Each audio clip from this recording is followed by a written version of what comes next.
Finals. Practice. You just can't. Oh, they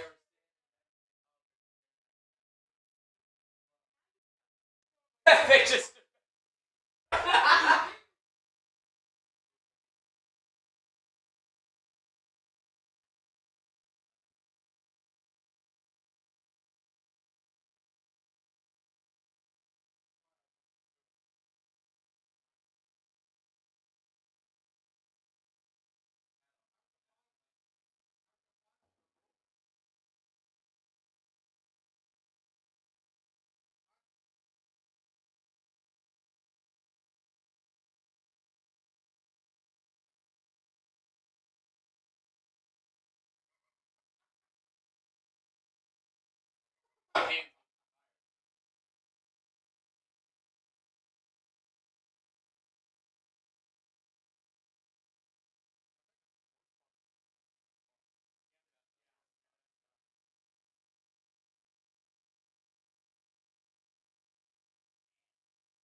Or the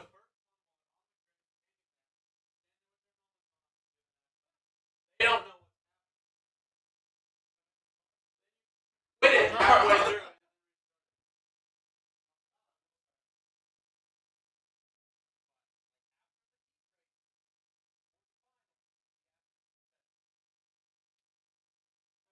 Oh, it's been, bro.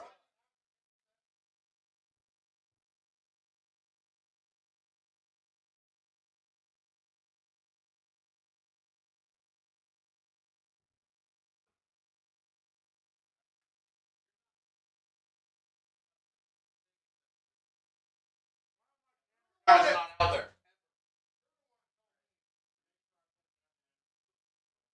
Camera guys, please. Oh.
Fine.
Welcome back live to Whiteland Raceway Park. This is the Indy Karting Challenge presented by Kart Chaser.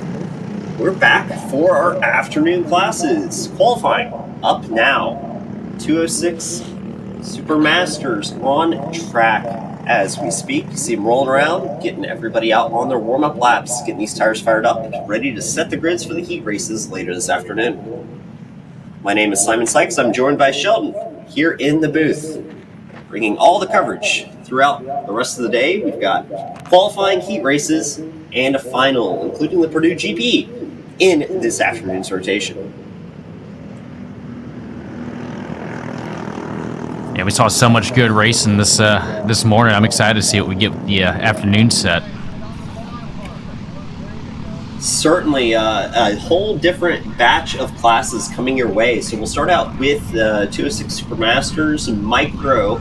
Swift follows this, and then it will be Mini Swift, and then 206 Heavy KA Junior, 206 Light, and our Purdue GP, and that will be our class order for this afternoon's running. So first of the afternoon classes on track now, just working the way around, first laps and out laps getting all set, and we will check in and see how the lap times are falling for everybody. So with one lap complete, the number 46 of Jason Ewers out to an early start with a 50.2. We'll expect times to continue to fall. I'm just going to take a prediction here and say probably lap 3, lap 4 will be the money laps, but these are 5-minute qualifying sessions, so see around about 7-8 laps, I'm assuming, when the time all ticks off. So through 2 laps now, Ewers still at the top over William McLaughlin and Danny Cutshaw, currently your top 3.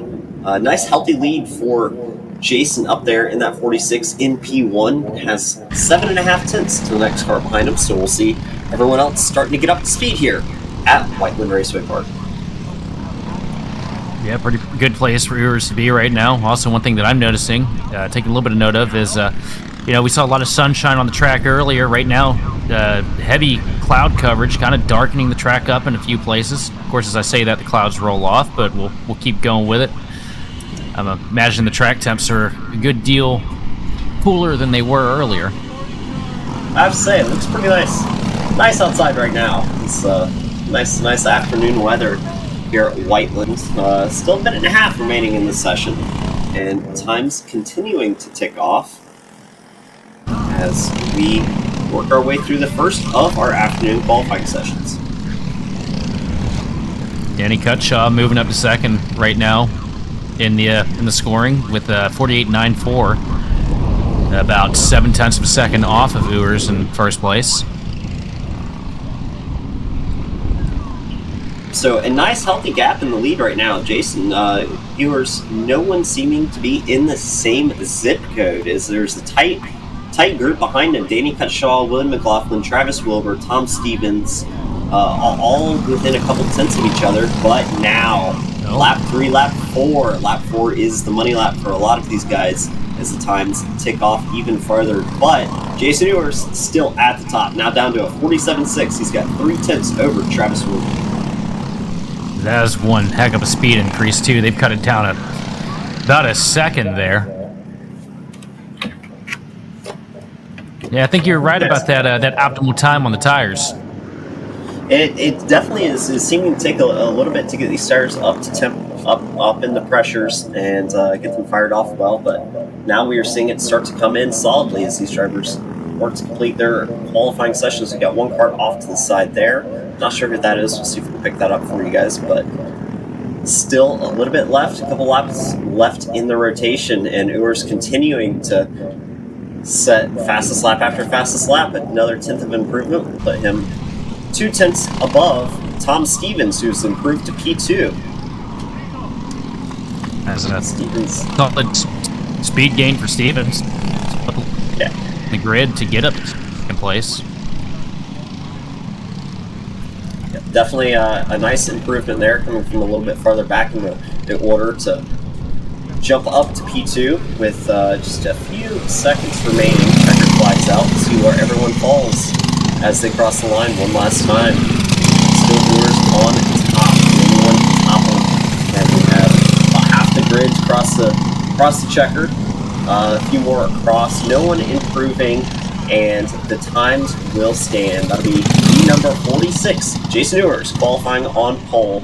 Tom Stevens and Travis Wilbur. Back to Danny Cutshaw, William McLaughlin rounds out your top 5. Richard Lowe, Tim Landon, Chad King, and Joseph Stevens, and Mike Bowford make up the top 10. Behind that, Jason Irvin, Chris Whitaker, and Wesley Bullock rounds out the field for our 13-part 206 Supermaster qualifying. Up next will be the Micro Swifts, another of our 2-cycle classes, and the youngest age group for our 2 cycles here at Whiteland Raceway Park. More action when we return. It'll be Micro Swifts up for their qualifying session.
The green flag waves here in Micro Swift qualifying. 5-kart field, some familiar names. Drivers running multiple classes. Leah Simonelli, Reagan Hodges, Diesel Maxwell, Patrick McNeely, and James Fox make up your 5-kart field here in Micro Swift. And we'll get going here with 4 minutes left on the clock. Set some lap times and determine the grid for the heat race later today. So who are you looking for on this one? Because I got an answer for it. Reagan Hodges, certainly. I mean, it was a story that wanted to be told with the pace he showed in the 206. That just, having to start from the back, he had so much pace, couldn't quite get to the front. I'm curious to see where he'll end up here. And already, off the rip, he is the fastest driver through the first lap. And obviously, tires still yet to fully come up to temperature, so we'll see times improve, but a good sign for Reagan to find himself at the front of the field early in the session. Yeah, Hodge is 0.8 of a second faster than second place, Leah Simonelli. Simonelli absolutely dominated earlier. Never seen Hodges getting a second chance to go out there and, show what they're made of and show the pace that they have in that kart. And so far, it looks kind of daunting for the rest of the field. Well, if his pace in 206 is anything to go off of, the rest of the field should be worried, especially with how strong he's been all weekend so far. But as we say that, two drivers now fighting for that top spot. Leah Simonelli on that last lap within 1/10 of Reagan Hodges. We'll see if he can continue to improve. But those two drivers currently with a second over the other karts on track at this point. Yeah, now it's shaping into kind of what I was expecting. See Leah getting a really good lap down. I mean, I expect these two are going to be battling tooth and nail from start to finish on the final when we get there. And I would not count Diesel Maxwell out either, because they showed so much pace earlier in this afternoon. Definitely a lot of good pace there from Diesel. We'll see if he can throw his name in contention here in the 2-cycle category. Still a little bit of pace to find. And no changes so far at the top. It's 0.06 of a second for Reagan Hodges over Leah Simonelli. So a nice little dogfight at the top of the boards, and the rest of the drivers cycling through, seeing if they can get some laps in as well. 3 laps in, a couple more to go, 1.5 minutes on the clock. We'll see who turns out some quick laps so far. You see Simonelli there chasing down that number 33 of Hodges. So we'll see if that draft assistance can give him any kind of edge that he might need to take over that top spot. But as we've seen, Hodges been so strong on his own, he doesn't even need the draft. Yeah, but Hodge is probably going to want it because Simonelli is absolutely cutting into that advantage that Hodge earlier. Now we're talking near seconds a little bit ago. Simonelli playing it really smart, just riding in that slipstream as much as possible. As the laps continue to knock through, lap 4 the best for both Hodges and Simonelli, and they are 47 thousandths of a second apart. So really, really close fight for the top spot in qualifying, and they have a healthy margin, about 0.8 over Diesel Maxwell there in P3.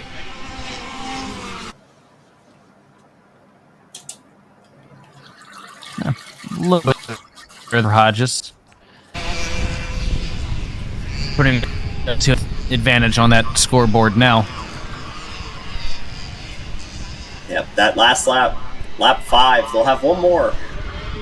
But 5 laps in, it is Reagan Hodges extending the advantage bit by bit, now down to a 46-42, puts him 1/10 of a second over Leah Simonelli. Other drivers continuing to improve. Diesel Maxwell now down to a 47-1. Still needs to find a little bit of pace.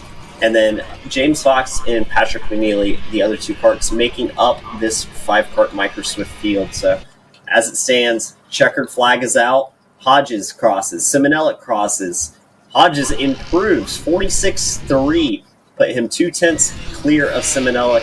And as the rest of the field crosses the line, Reagan Hodges, the man who unfortunately didn't have a chance to fight for the win in the 206 final, finds himself sitting at the top of the boards here in Micro Swift Qualy.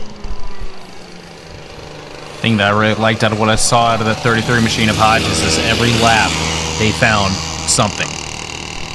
Every lap that they put on the board, there's,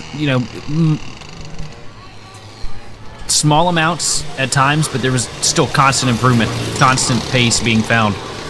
That could be a problem for everybody later on. It certainly could, and we'll look to see it.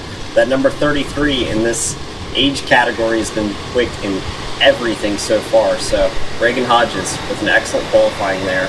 Puts himself to the top of the boards, and as they cycle through, our next class taking to the track, it'll be the Mini Swift category out for their qualifying session.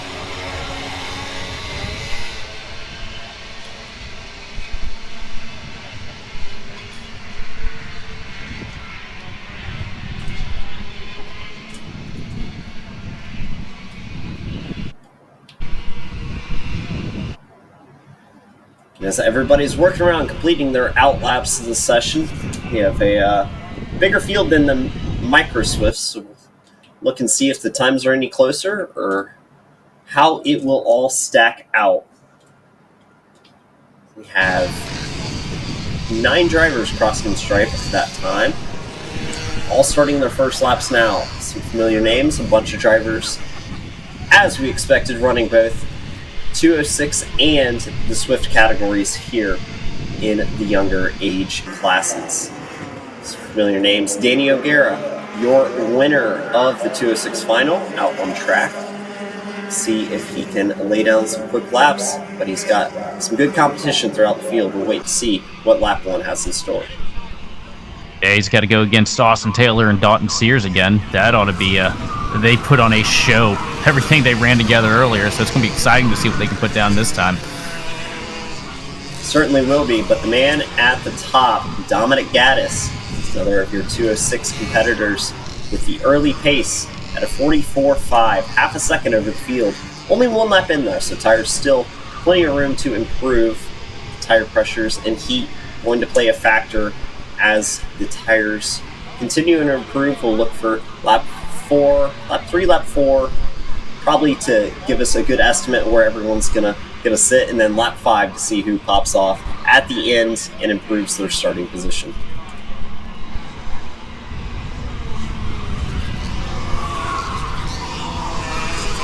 Dominic Gaddis, a 44.1 there, still up at the top. Daniel O'Gara, 44.8. A little bit of time to find for him. I'm expecting he'll be able to find it here, though. Pretty close, following them down the board. You're right, it is close following down the board. 44.8 to 45.0 covers 2nd to 6th on track. But it is Dominic Gaddis in that 14 machine out front with a 44.1. So a healthy advantage over the field. Everyone's going to be looking to catch the man behind the 14.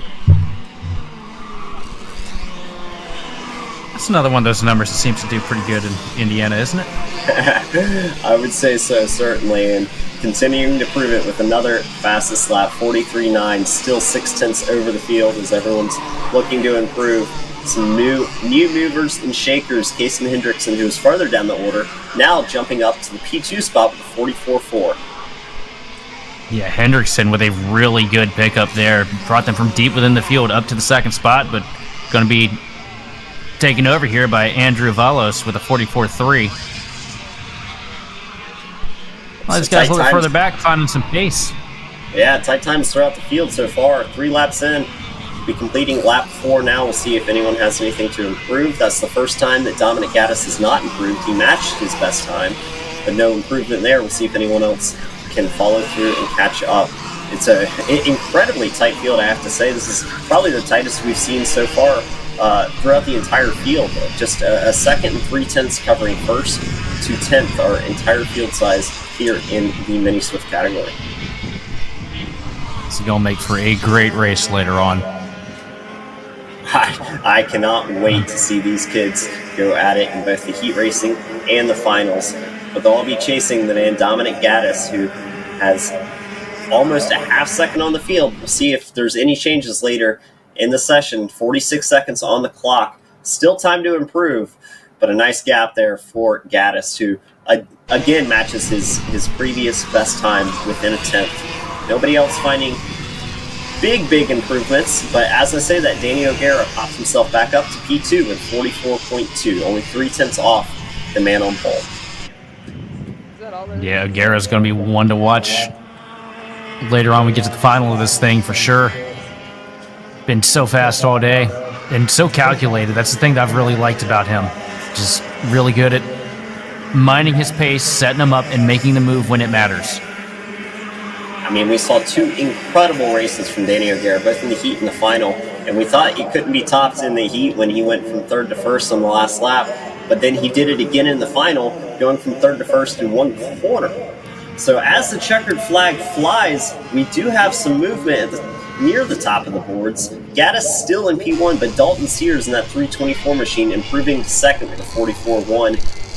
Danny O'Gara still in third, and as most drivers across the line, we're still waiting on Gaddis' last lap, but our field pretty well set to go heat racing.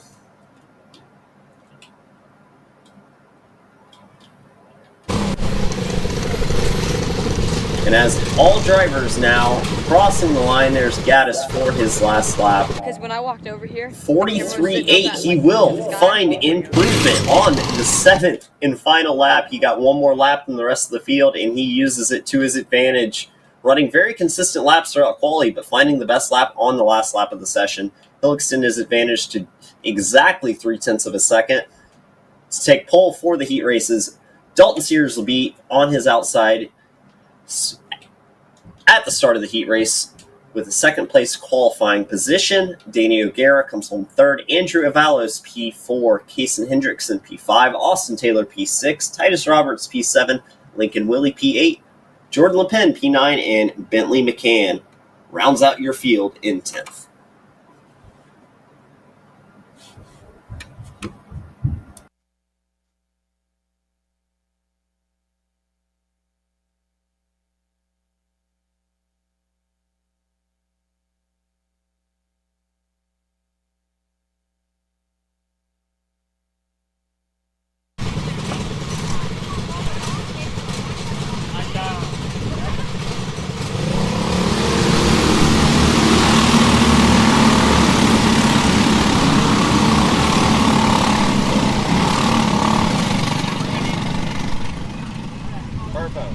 Did the axle slide?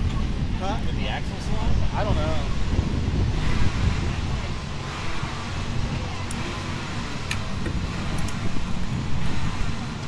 And as we return to your on-track action, presented by Kart Chaser here for the Indy Karting Challenge, qualifying taking place for our afternoon classes on track now. 206 Heavy out for their qualifying session to set the grid for their racing events later today. Heat racing in a final coming up your way after qualifying. Drivers working through on the outlap. See what the field looks like as they all cycle through.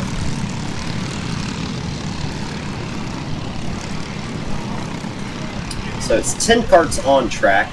Some familiar names from our 206 medium earlier today. Many drivers running both. It's a nice way to be able to do multiple classes. And with the 206 Senior and 206 Heavy, I would assume most drivers would most likely be running one kart, as it's an easy weight swap in between to convert the kart from medium to heavy. And as they finish their first lap of qualifying, let's see what the initial order looks like. Typically it is pretty telling, although times will improve. Drivers we see at the front at the start of qualifying tended to stay there as the session progresses. So first lap complete. Troy Toney in the number one machine, rocking up front.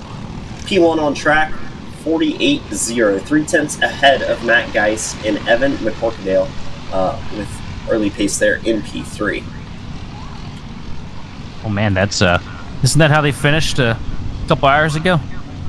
I believe it is. We'll be in for another exciting one this afternoon. Yeah, these guys can't keep away from each other, it seems. Troy Toney looking fast again. Going to take 46 42 there at the line with second place Matt Geis bringing it with a 47 and really 47 sixes and 9s across the board there. So it is a relatively tight field spread from second on back, but 0.4 of an advantage for Troy Tony, who's finding early pace here in the qualifying session.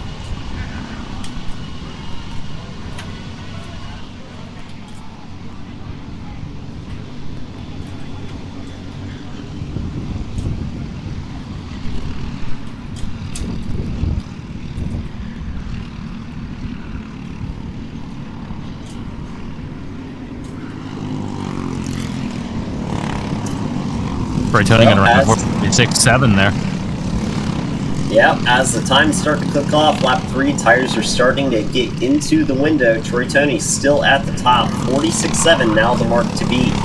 Behind him, J. Brian Williams improving, up 3 spots on that lap, into P2 with a 47.0, and tightly contested behind him with Evan McCorkadale, Matt Geis, Palmer Eicher Jr., and a whole list of drivers vying to take that top spot for the heat races coming your way next.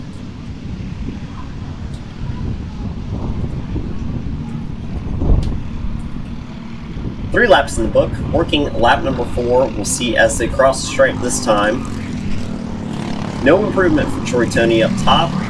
A new driver up to the lead on lap number 4. Evan McCorkadale, 46.6, will take the top spot by 1/10 of a second. Solid lap there for the number 19 machine, who improves greatly and puts himself all the way to the top of the field. It's a really good lap out of Evan. Picked up a handful of spots there, getting him to the top, up their position. See if Troy Tony has any back with. Drivers continue to swap places in the qualifying order. You see a nice little view of the on-track action. We've got the last sector in the camera beautifully showing that, as well as the first sector and the pole you can see in the background on the bottom right corner of your screen. 5 laps in for most of the drivers now, and no major changes so far in the running order. McCorkadale still up top in that number 19 machine over Troy Tony and J. Brian Williams in third.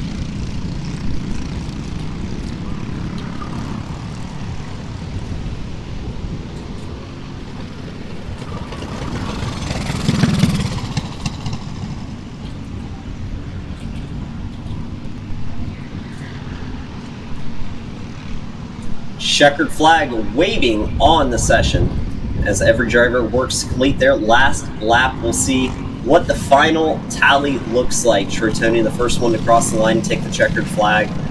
And I was going to say no improvements, but Matt Geis putting himself up to P3 on that last lap with 47.0. 46.6 still the mark to beat, but as most drivers cross the line, it does not look like anybody's going to change the order too much. And with the qualifying session now complete, it is Evan McCorkadale taking pole over Troy Tony, Matt Geis P3, J. Brian Williams P4, Palmer Eicher Jr. rounds out your top 5, Josh Coney, Taylor Nicholson, Carl Marr, Palmer Eicher, and Alex Cooper make up the top 10 in the 10-cart field we have here for 206 Heavy. This is going to be a real fun race to watch. These guys so close in time up here in the top 4, top 5. They put on one heck of a show earlier when they were all on track together, so I'm looking forward to seeing this one. Yeah, it's certainly going to be an exciting one, and we'll have plenty to look forward to in the heat races coming up at about 3 p.m., 3:15 p.m. for our Super Masters, but with 206 Heavy wrapped up, we're back to 2-cycle action on track with K.A. Jr. now taking to this Whiteland Raceway Park facility, getting their qualifying session underway.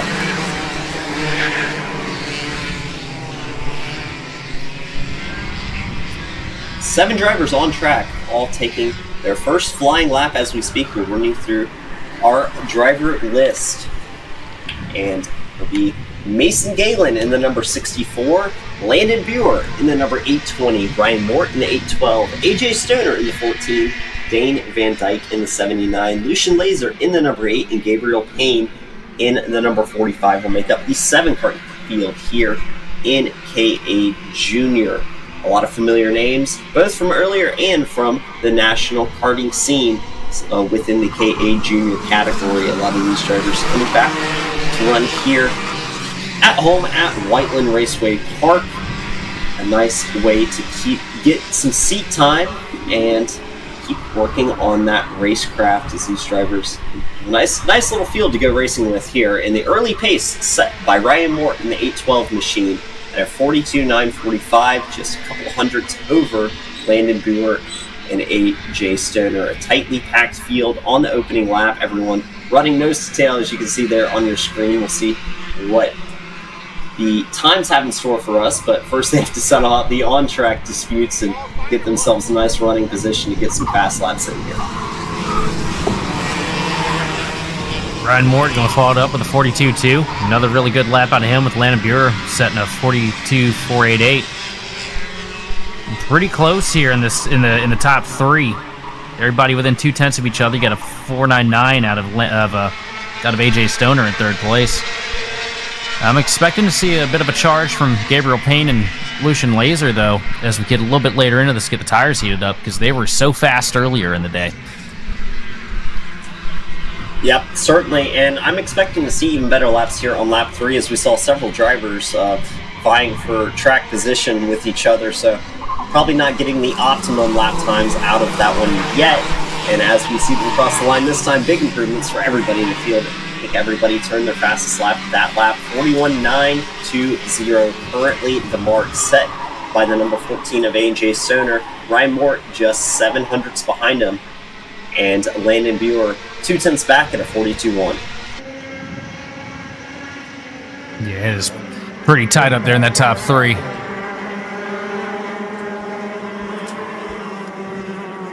As you can see, it's not only tight in the top three, it's tight on track for position.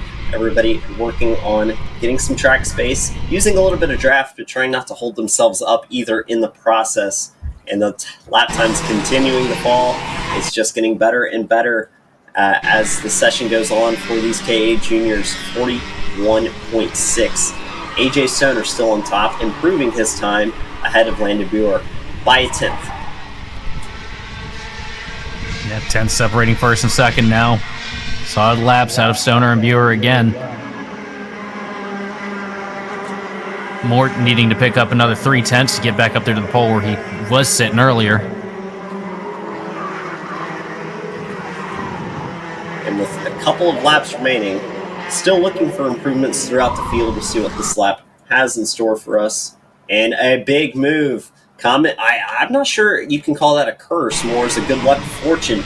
Mentioning Ryan Mort trying to get back up top, and he will do it. 41.578 is the new mark. Ryan Mort, the driver to beat.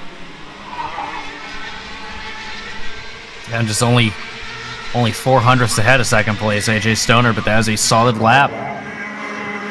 Let's see if these guys can run, if they can beat that, or if Mort does better here. Looking pretty good, holding a really steady wheel. Yeah, it was Landon Buer there on your screen in that 820 MPG Motorsports machine. Currently P3, not going to find an improvement that lap. However, still matching his best time of the session. So no changes as of yet. Be one more lap to be checkered next time by for these drivers here in KA Junior.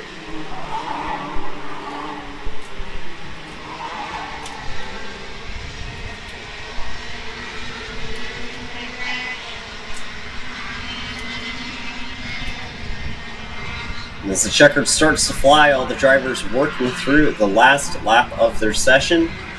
We'll be looking for any improvements late in the running, but nevertheless, a tightly contested field that should provide us some excellent racing action in the heat races later today.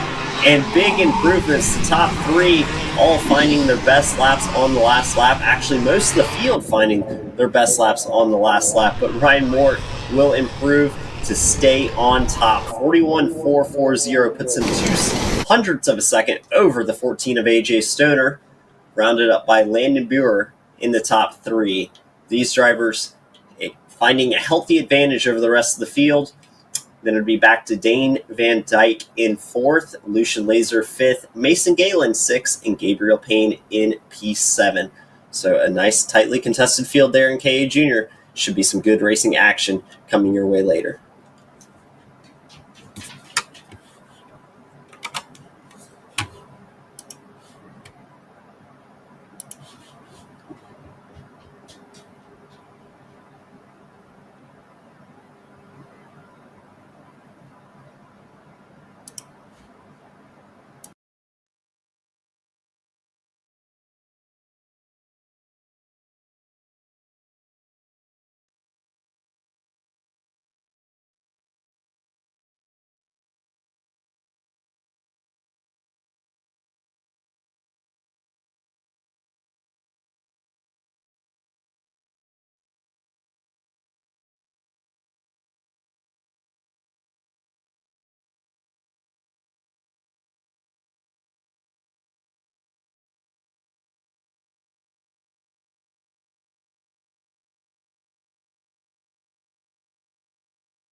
Back to the on-track action here at Whiteland Raceway Park.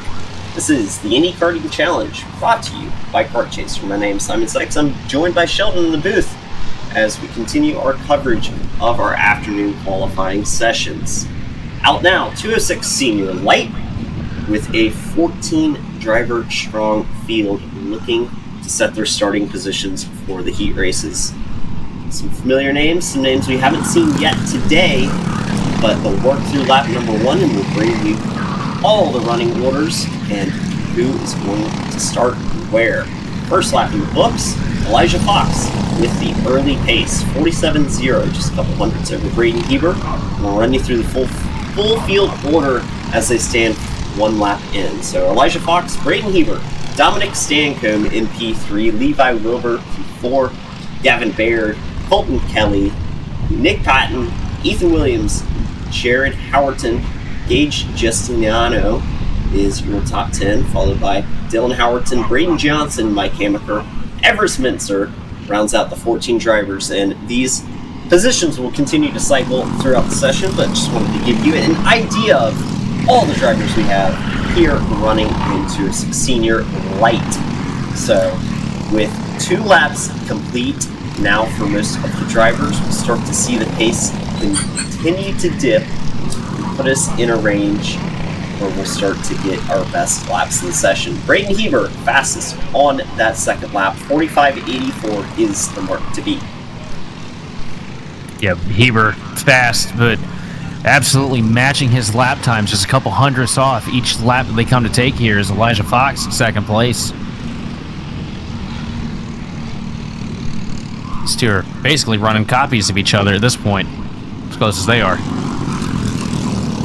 And it will continue to cycle, and a new driver up to the point on lap number 3. It's Levi Wilbur in the 06 machine. Still a close battle at the front of the field for top honors as more drivers continue to improve and the field continues to cycle. Just over a minute and a half remaining, so a couple more laps in this session to determine where everybody is going to start in the heat race.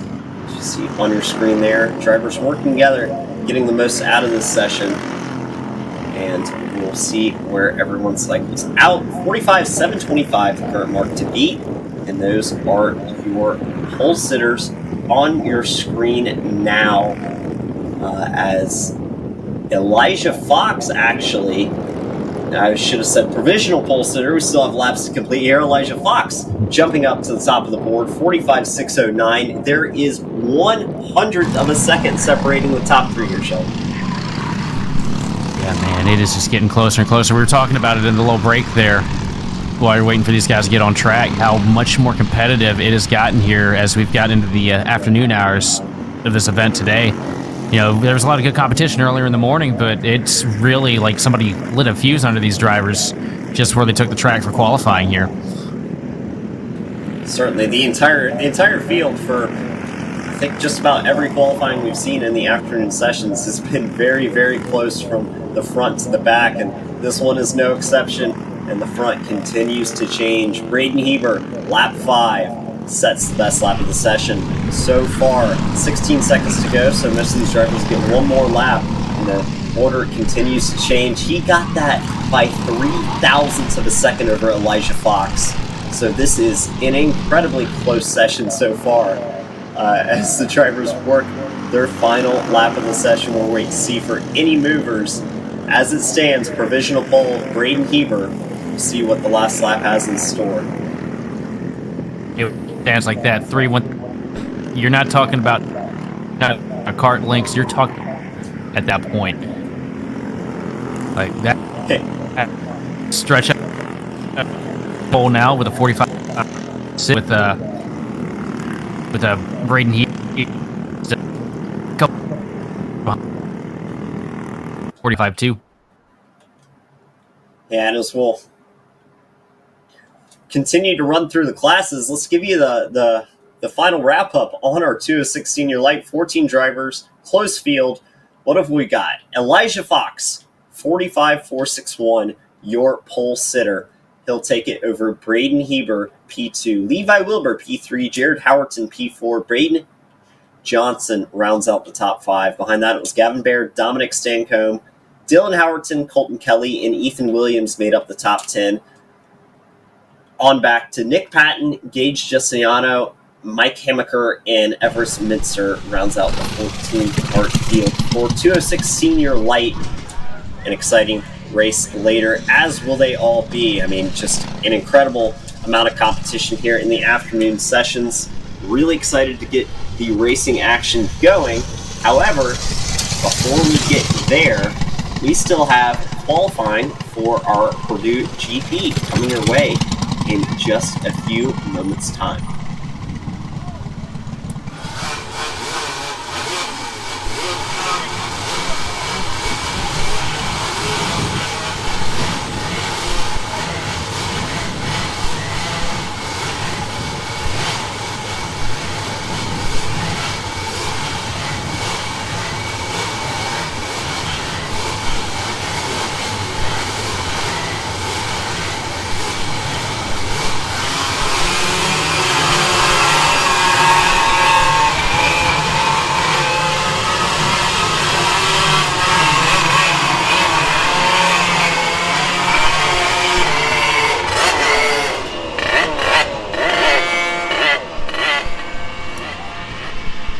And look at what we have here, back on track now here at Whiteland Raceway Park. This is time to set our starting grids for the Purdue GP.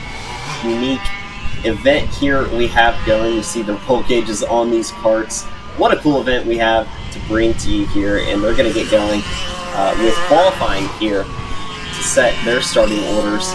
They're going to run the same format we've run for the other classes. We get a qualifying session, and then a heat race and a final. And so as they work around the track for qualifying, we'll see what we have in store. I'm excited for this one. Yeah, so a couple questions here. I've never in my life seen a go-kart with a roll cage on it, so what's the reason for it? Are we significantly more power? What's the difference between these and what we've been watching? So I'm not going to say it's significantly more power. It's a unique once a year event that we have with the Purdue GP. It's a cool collaboration. We have some school teams and whatnot coming out to run here, and we'll see them cycle through. We still have a bunch of familiar drivers, but the roll cage, actually unique to this one. You see the little flag they have on top. You don't see that often in karting, but this is one time you will see it. I think we've also seen it just a bit in the dirt oval side of karting. Some of the dirt karts featuring that roll cage, but unique in probably the only class in the open wheel sprint world that does feature that roll cage. And so as you see the lap times starting cycle, it's within about the same lap time range as our 206 classes. So nothing too crazy there. Just some good racing action we have to look forward to. Yeah, more so of a safety idea and stuff like that. I think I'm hitting it on the head. I might not be. Right now, Grant Cameron on the pole with a 46.223. Pretty solid lap. 3/10 up on Athrea Ramanan. Sorry about that. My eyes are getting bad as I get older. We ran a 46.531. So as the teams continue to cycle through, you see our 10-part field ready to set their starting order. And as they work, 46.2 was the mark. I was going to say it is the mark, but the number 11, Athrea Ramanan, coming through with a 46.099 new lap to beat. So quick laps there from the number 11 machine, but not for long. Carter Bowles in the number 17 machine, 45.911. Quick driver there. Carter Bowles, familiar in the karting paddock. You may have seen him with the Skip Barber program, coming here to run in our Purdue GP event. So there on your screen, that would be the 48 of Grant Cameron, currently down in P4. Solid showing so far, and we'll see as the lap times continue to improve. Just over a minute remaining in this session, so we'll get a couple more laps out of these drivers and see if anyone can take the fight to Carter Bowles. That's going to be a hard lap to top, though. Certainly, Athrea it's going to trying. be difficult. Athrea Ramanan with a 45.941 on that last lap, gets close, but finds 300ths behind Carter Bowles. The rest of the field trying to work through and improve their lap times, and a bit more field spread through here, but you can see up at the front the competition is close, and the top two, 300 separating them. We're in for some exciting action.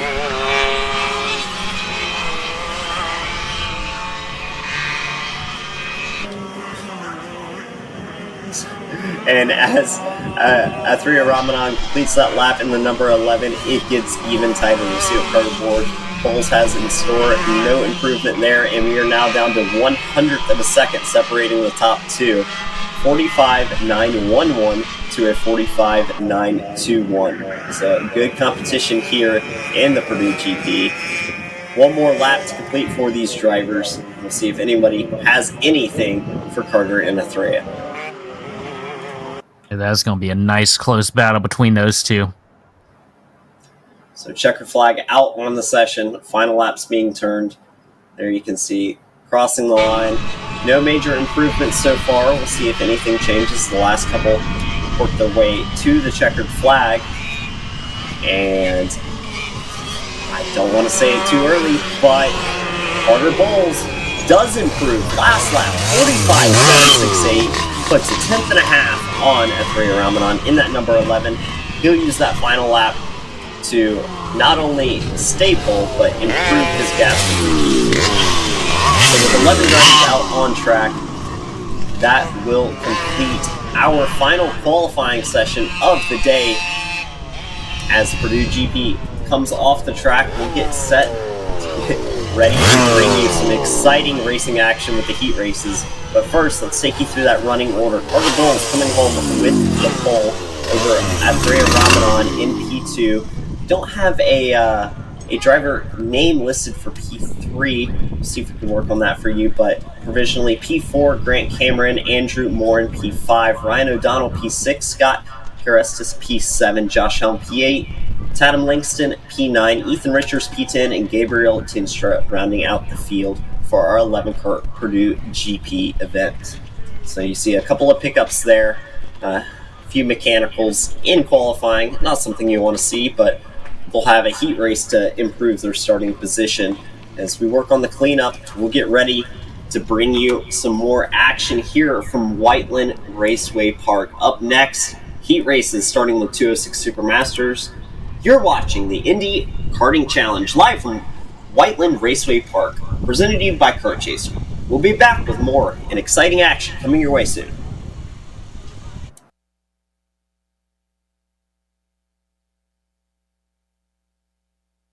We're at a commercial break.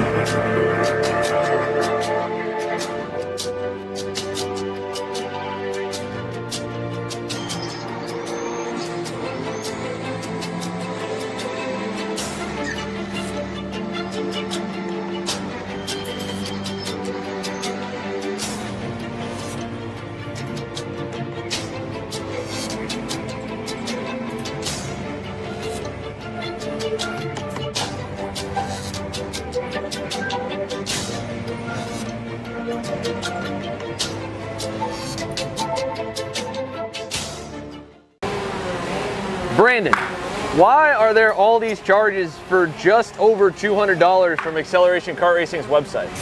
That's because AKR gives you free shipping on orders of $200 or more within the continental US. Okay, but I thought you were just getting a pair of gloves. That's what, 70 bucks? But if I'm getting a new pair of gloves, I might as well get a new pair of shoes to match. And then on top of that, I'll get a neck brace because with the shipping, it's basically free. Yeah, I do not think the math checks out on that. Everything you need, all in one place and shipped to your door for free for orders of $200 or more. Exclusions apply. Spend responsibly. Shop AKR.com. Are you ready to get behind the wheel? From Formula One to NASCAR and IndyCar, all the pros start here.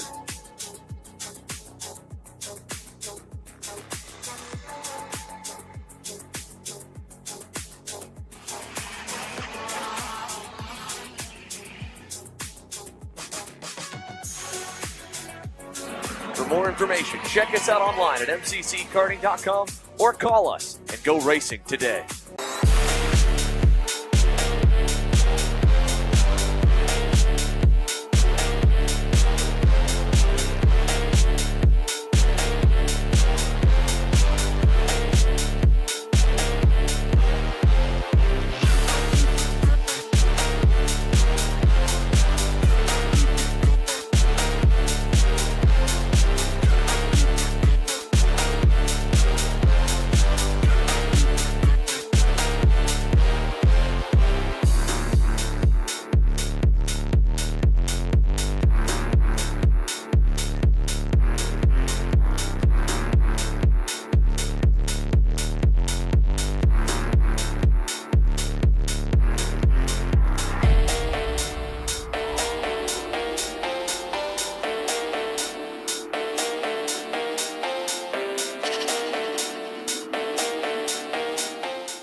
And back live for our afternoon sessions. We've wrapped up warm-up, quali, and it is time to get the racing action started. My name is Simon Sykes. I'm joined by Sheldon here in the booth, bringing all the action here from Whiteland Raceway Park for the Indy Karting Challenge.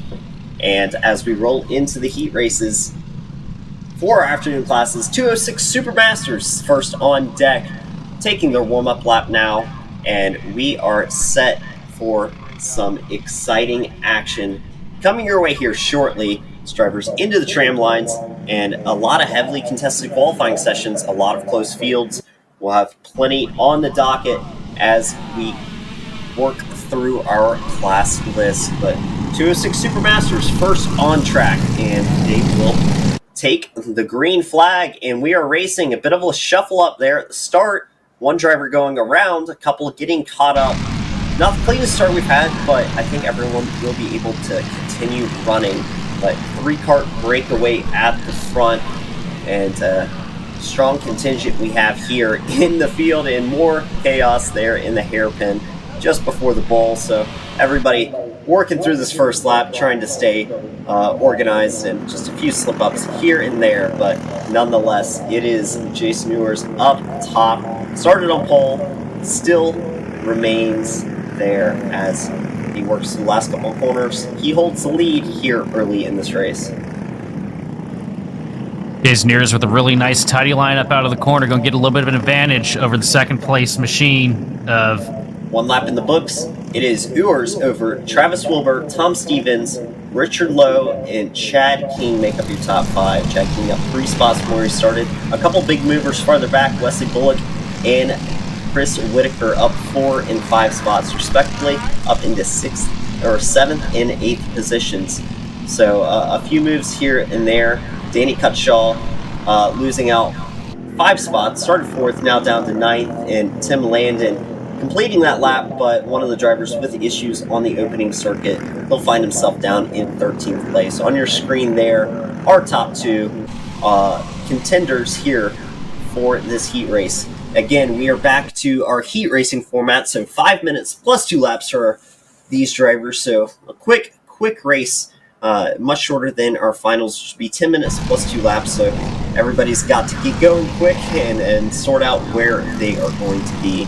And right now, the 2 best at that, Jason Ewers and Travis Wilbur, taking away on the field. 2 seconds back to Tom Stevens in 3rd, and 48.8 for each of them, respectively. Jason Ewers not really getting a whole lot of room to breathe, though, with Travis Wilbur all over the rear bumper. Wilbur going to dive down to the bottom here in the corner. Down the inside, he'll go for it. Travis Wilbur up to the point. Looks like Jason wants the crossover. Will he get it done? Side by side, down the main straight. Who's going to retain the position? Jason Ewers going to remain in front despite a quick challenge offered from Travis Wilbur. Tom Stevens will begin to close in. He's purple, best lap of the race so far there in P3. He knocks the gap down to 2.5. Then it's another 7 seconds back to Richard Lowe in P4. So the top 3 we will keep an eye on, because that's where the action will unfold. And if they fight any more, we may see Tom Stevens start to creep back towards the lead.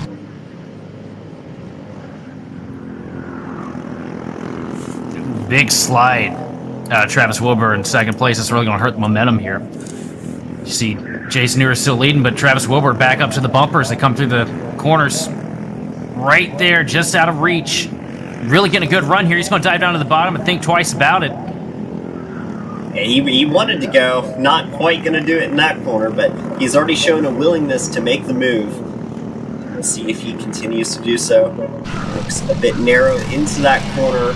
You just find him, Tom Stevens, matching their lap times. They're a good 7/10 quicker than anybody else on track. So the top 3, certainly the fastest drivers out there.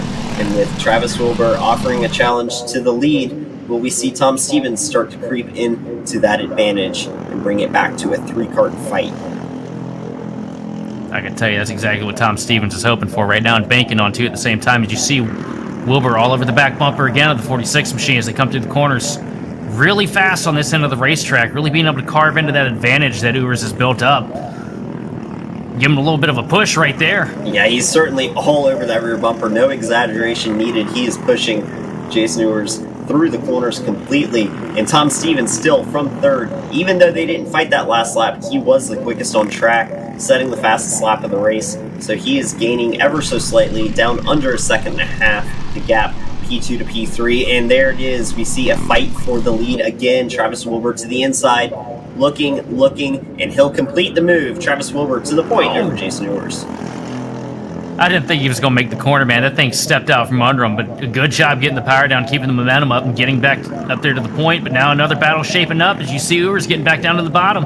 Ewers with move Wilbur back to second place. A good crossover. We're seeing some good action here early. This is exactly what Tom Stevens wants to see. They keep fighting. He'll keep getting closer, but some nice fighting early in this race. That was actually, I would say early, but we're in a heat race, not a final, so the time has actually ticked away, and we are coming down to the last couple of laps, and it was a huge lap there from Tom Stevens, a 47.4, half a second quicker than anybody else's best lap on the race so far. And he is right up there on that rear bumper now, looking to work his way up into second. Travis Wilbur is still there in front of him, but they have to catch Jason Ewers in that number 46 machine. And like you mentioned, Travis Wilbur looks so strong through these last couple of corners. He just makes such big inroads into that lead that Ewers has. Yeah, but right now, man, my eyes are on that third place car. Tom Stevens really coming alive at the right point here, getting late into this heat. These two are still racing up here at the front. I really feel like he has a good opportunity of just, pouncing both of them and getting that lead right at the last second. We've seen it time and time again today. Danny O'Gara, the specialist at that move, third to first on the last lap. We'll see if Tom Stevens can replicate it. But right now, laps ticking away. I think we'll be seeing the white flag next time by. So just over a lap left to race and some good racing action. You see Wilbur closing in. Like we said, he's strong in that last sector. He's certainly making it work so far. It goes a bit wide, and now all three bumper to bumper as they come to the line. And we will see white flag in the air. Or no, that actually our timing may be a bit off. That was the checkered, I believe. I believe that would be checker on the session. So a good last lap scrap. Top three, nose to tail, as they ran. And yes, indeed, that checkered flag was waved. And our 206 Supermaster Heat wraps up with Jason Ewers taking top honors, starting on pole for the final. Later this afternoon, Travis Wilbur comes home second, Tom Stevens third, Richard Lowe fourth, William McLaughlin rounds out your top five. Farther back, Chad King, Danny Cutshaw, Jason Irvin, Mike Bowkert, Joseph Stevens rounds out the top 10. And three more drivers will be Chris Whitaker, Wesley Bullock, and Tim Landon makes up the 13-driver field. And your starting order for the final of the 206 Supermaster Heat. When we return, Micro Swift up on deck for their heat race to set the grid for the final. A lot of great racing coming your way, and a lot of close qualifying sessions that should breed some excellent on-track action coming your way shortly.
And welcome back to Whiteland Raceway Park. This is the Indy Karting Challenge presented by Kart Chaser.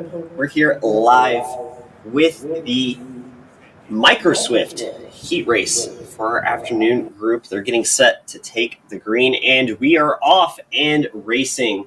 Reagan Hodges, we've had a lot of stories about him so far. We'll continue to look as he starts this one off in front. The number 33 machine taking the early lead, like we saw in the 206 heat, but unfortunately issues there relegated him to the back of the field and made it a difficult final. So we'll see if he can keep it clean and green through this heat race and watch as the racing action unfolds. There he is, the man on your screen, number 33, Reagan Hodges. He's been, I want to say, the quickest in this age group in both classes we've seen so far. So we'll see what he has in store in this heat race. Behind him, some excellent fighting we've seen as well. Some great drivers there in Liat Simonelli, Diesel Maxwell, James Fox, and Patrick McNeely is your field here for the Micro Swift running. And the early leader, Reagan Hodges, taking away 2 seconds already on the opening lap. Yeah, Reagan Hodges, she's off to a really good lead out here. Couple seconds, almost 2 seconds ahead of her second place, Liat Simonelli. Sorry about that. God, brain's fading on me. With 2 seconds ahead of Liat, really good run by her. You know, getting to show what she could have done earlier if she hadn't had the issues with the kart that took her out in the earlier heat. That 33 machine is going to be strong as we get later into this event and this afternoon.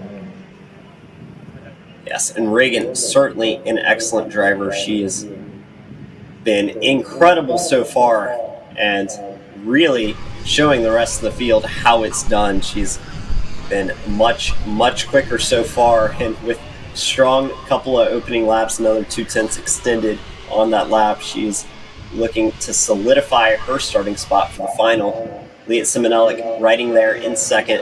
A fairly spaced out field so far, and one of the more spaced out categories. We have a lot of closer competition, I want to say, in some of the upcoming categories, just with both field size and lap time spread.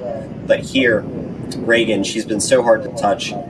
She's been class of the field so far, unable to show it in the 206 final, but looking to show it here in this heat race. 2.5 seconds, now the advantage. Part two. Love the holographic. That's you don't see that a lot. That's pretty neat.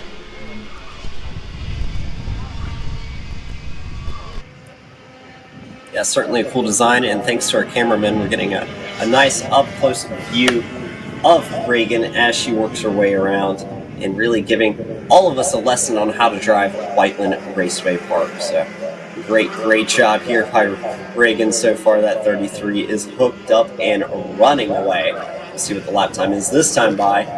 Just matching lap time after lap time, but it was Liat Simonelli the fastest on that last lap. The number 40 machine on the way, gap down to just over 2 seconds. Minute and a half remaining. We'll see if Liat can put any inroads into Reagan's gap. She's got a healthy advantage, but Liat Simonelli starting to find his pace. I like to really into that, and you know, quicker, but you got to that advantage that the 30.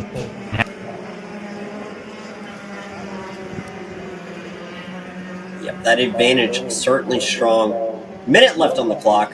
Crossing the line this time by. Should be about 4 laps to go. See if I counted correctly. You know, my math could always be off, but it might not matter. Liat Simonelli may not have the time, because while he is running quick laps right around his best, Reagan Hodges, she's picking up the pace. 46.2 on that last lap. That is the best lap in the session so far, too. Pulling out to a really good advantage. Yeah, really good advantage. Out now, almost back to 2.5 seconds, and every racing driver's favorite color to see, purple, means you're the fastest on track, and she has that covered up as we speak. And another lap at a 46.2, matching her best thereabouts. And while Liat Simonelli matching his best, it's still 2/10 shy. Gap is 2.5 seconds, but behind that, they've got another 11 seconds to the next karts back in this field. So Reagan and Liat dominating here early, and Reagan showing everybody what a good driver she is, and the misfortune she had earlier, looking to make amends and get a heat race victory. Her up front starting for the final later this afternoon. Clock hits 0. 2 laps on the boards. We'll see as they cross the line. Running solid out front. Gap has not closed at all, so Reagan just out there hitting her marks and doing a good job. Also want to throw a little bit of a shout out to Diesel Maxwell, holding on really good in the 3rd position as well. Not quite the pace that these front 2 have, but doing a good job holding it down at the tail end of that podium spot. And man, Regan is just a machine when it comes to these lap times. She's out here matching her lap after lap. The consistency is just incredible out of such a young driver. So as we'll come by and pick up the white flag this time, 2 things I want to note on real quick. And her advantage over the field, both in first lap pace and consistency, like you mentioned. But that first lap pace, able to establish an advantage, that's key to controlling these short races, especially in a heat racing event. Establishing a nice 2-second advantage where it puts Simonelli out of draft range, and then the ability to hit her marks and run consistent laps so that Simonelli doesn't have that chance to close back in. And with just a couple of corners remaining, she looks to secure her first heat race victory of the day.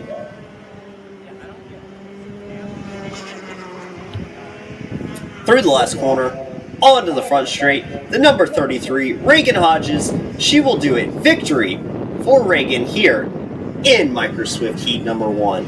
Liat Simonelli coming home, P2. Behind that, we'll have to wait just a second as the last couple wrap up their final lap. It'll be Diesel Maxwell coming home in 3rd. And then Patrick McNeely and James Fox rounding out your 5 kart contingent here in the Micro Swift Heat. And that'll set your grid for the Micro Swift final coming your way later this afternoon. That's slated to roll off at 5:03 Eastern here at Whiteland Raceway Park. When we return, Mini Swift getting set for their heat race.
And back on track now at Whiteland Raceway Park, it's time for Mini Swift to set the grid for their final. This is their heat race. 5 minutes plus 2 laps.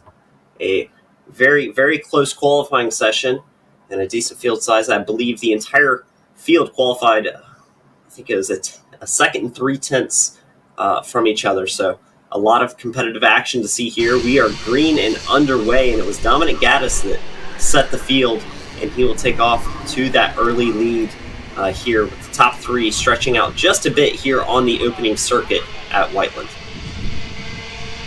Yeah, Gaddis off to a really nice advantage here. Nice sized lead as they come down into the corner. Second place, nice little battle for second place shaping up right now between Dalton Sears and Danny O'Gara. These two can't seem to get away from each other today.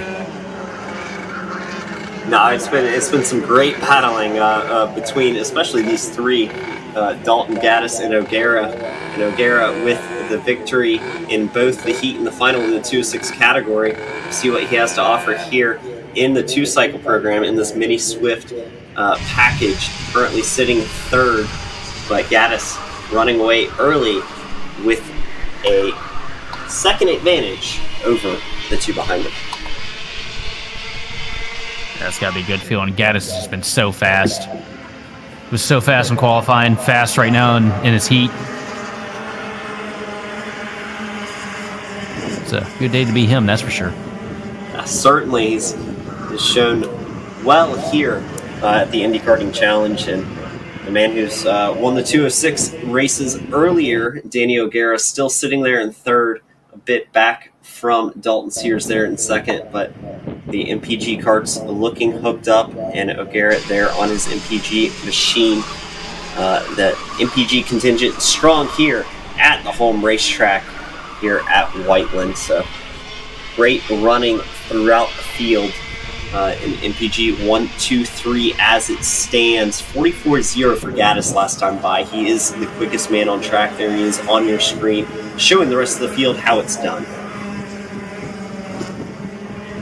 Yeah, looking strong out there right now. Still stretching that lead out up to about a 1.5 seconds. Going to see what it updates to when we get to the line here. And, yep, exactly, 1.5 seconds, right on the nose. And O'Gara's right where he likes to hang out, man. He has a fascination with 3rd place here today. Until he gets to the last lap. Yes, he does. 3rd to 1st. It's happened twice for O'Gara so far, but he certainly has his work cut out for him with Gaddis setting the fastest lap of the race last time by. Over halfway into this race now, they're certainly going to have to pick up the pace if they want to catch that number 14. Sears there in 2nd with O'Gara trailing closely, and then it's a bigger gap back, about 3 seconds back from the lead. You'll find Andrew Avalos, Austin Taylor, Kason Hendrickson, and on back through the field. But still on your screen, the man of the hour, Dominic Gaddis, with another fastest lap of the race that time by 43.8. Continues to extend his advantage now up to 1.7. And the action on track there for 4, 5, and 6. And 2 and 3. So we'll see if O'Gara has anything to offer as far as a challenge for 2nd place. And then a nice fight between Avalos, Taylor, and Hendrickson for 4, 5, and 6. Yeah, 4 consecutive purple laps for Gaddis. That is... I can't think of many times that I've seen that.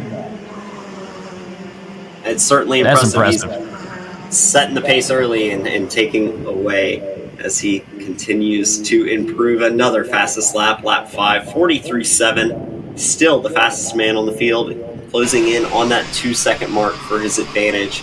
43.8 behind, so he's not too much quicker than Sears and O'Gara in 2nd and 3rd, but about a 1/10 of a lap is helping to stretch that gap out. And O'Gara within draft range of Sears, but not enough yet to make a move. There is Sears on your screen.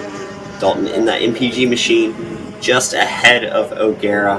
And O'Gara closing in slightly through the last sector. We'll see what the lap times are as they cross this time, but with 37 seconds on the clock, I think this will be 3 to go. So the time will run out before they cycle back through.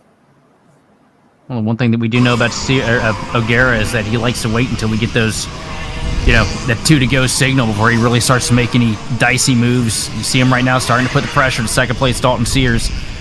You got to think that strike is imminent here in the next handful of minutes. Yeah, certainly he is getting closer and closer, improving while Sears' pace dipped off just a little bit on that last lap. O'Gara still in that 43.8 range.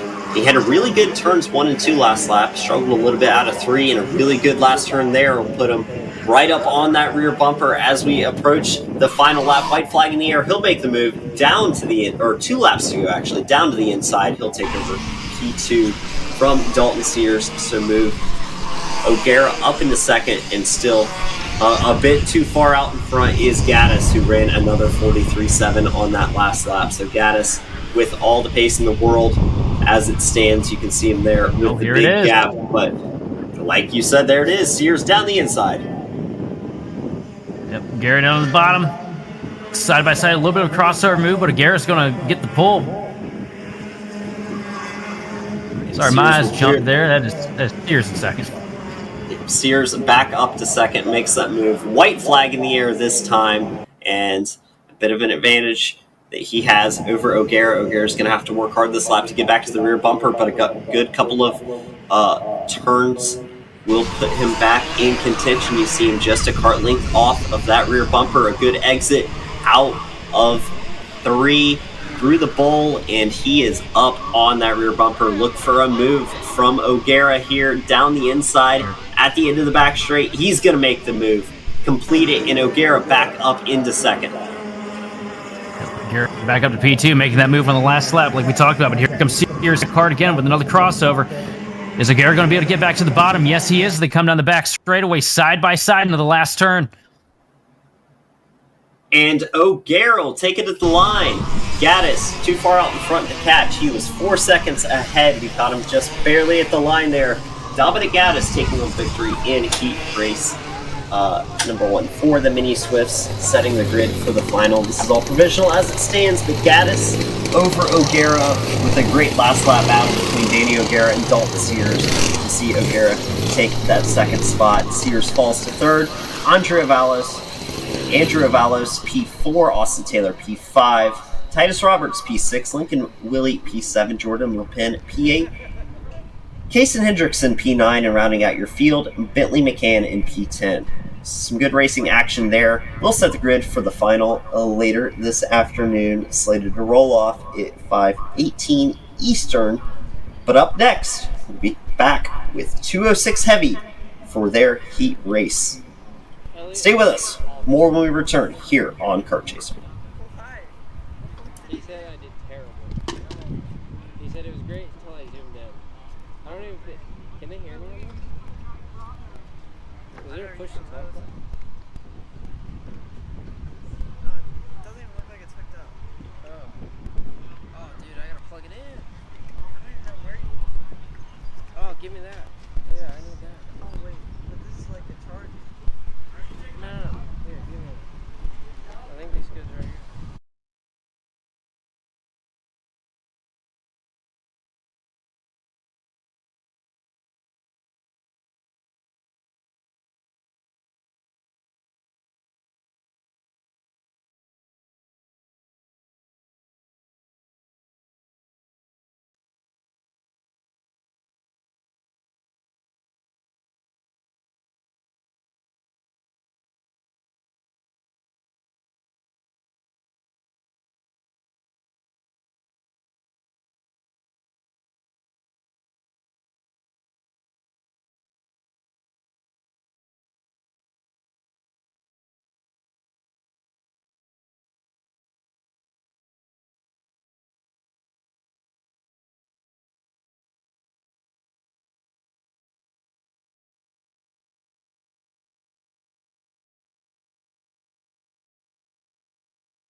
And it's time to get heat racing for 206 heavy. Drivers out into the tram lines looking to take the green flag this time by.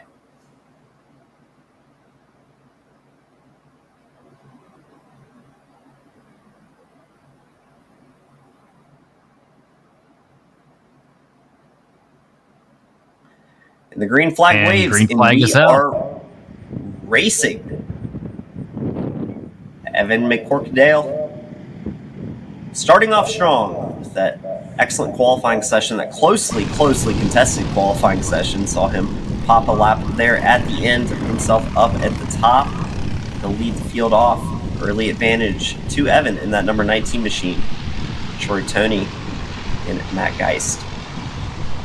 Yeah, this is going to be one of the most closely contested races of the afternoon, for sure. We saw everybody so close in times. All these guys out here. I mean, any one of these top four could absolutely walk away with the hardware on this one at the end of the evening. Certainly, and we'll wait to see it. We'll see how they stack up, if they're going to pack up and race, or if it'll spread out. But with that qualifying session, I'm assuming we'll have a good contingent of drivers in the fight for the win here. McCorkdale currently holds top honors in that P1 position, but Matt Geist moving up a spot on that opening lap, up into second, turns the fastest opening lap of the race, and Troy Toney there behind him. It's like about a 5-kart strong front group with Palmer Eicher Jr. and J. Brian Williams rounding out the edge of that group. But look at that big move there down the inside. We'll see changes here up near the front of the field. That was, it might have been Troy Toney, I believe, or double check on that. But yep, Troy Toney there making that move up into P2 over Matt Geist is still a closely contested top 5, and Evan McCorkdale out to a second advantage early in the running. Yeah, look for Troy Toney to be fast too. Won his race earlier this morning. Out here looking good, but right now McCorkdale running away with it. Second advantage at the moment. So he slipped down into the more difficult sector of the track here. And there you see him on your screen. Number 19 Kart working his way through the last corner. He'll come back, take the stripe this time by. It'll be 2.5 minutes left on the clock.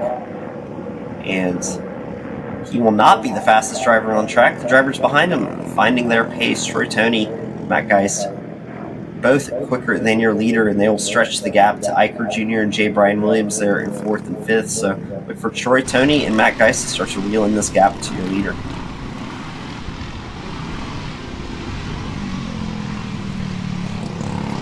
They're slowly picking into that. We got a bell, looks like, for 3rd place. I believe, or was that 4th? I think it was 4th. I believe this on your screen, I believe, is the battle for 2nd. And that will be Troy Toney and Matt Geist starting to work together, see if they can make any inroads into that gap. And they, again, are quicker. J. Brian Williams on that last lap also down in that 47.0 range. So time starting to fall for all of the leaders, and just a hair quicker. It was only less than 200ths.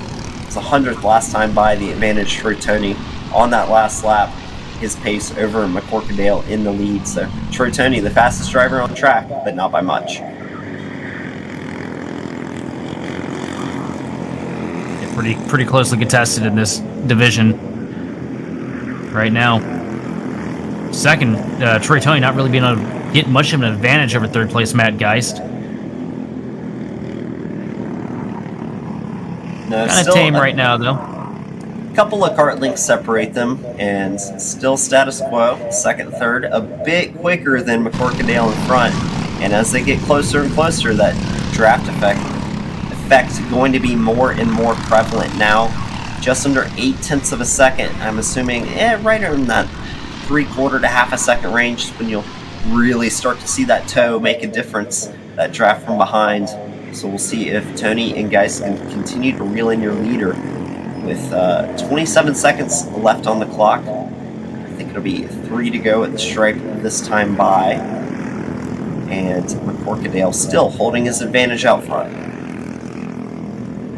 One thing, watching Matt Geist run these laps around here, you can tell he's not leaving anything on the table. You see how much that kart is yawed out on the second half of this track, trying to get every little bit of momentum out of that thing as he can without washing the tires too much. Charging as hard as possible at the moment. Certainly charging hard. McCorkadale last lap. Fastest of the race so far. No draft needed. 46.6. Just a 1/10 of a second quicker than Tony and Geist behind. But Tony and Geist can start to work together. Maybe they'll have a chance. We'll be getting 2 to go at the stripe this time by.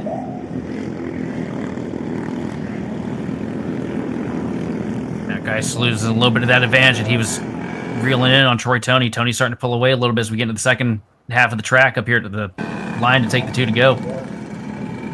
But look how quick they were on that last lap. Both Tony and Matt Geist to 46.6. Geist with the fastest lap of the race on that lap.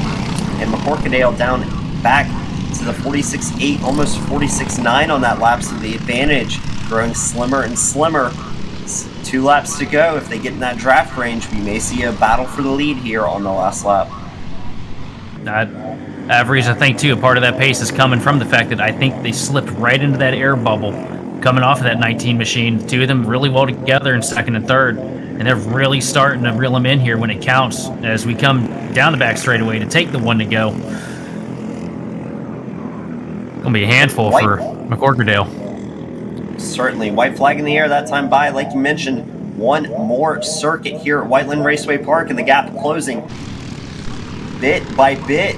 They may get there, definitely within drafting range now. Again, they were quicker on that last lap, and Troy Tony with a big draft. Will he have enough to make a run at Evan McCorkadale? McCorkadale's led start to finish so far, but with just under a half lap remaining, his work's cut out for him to retain that advantage because Troy Tony has arrived on the scene.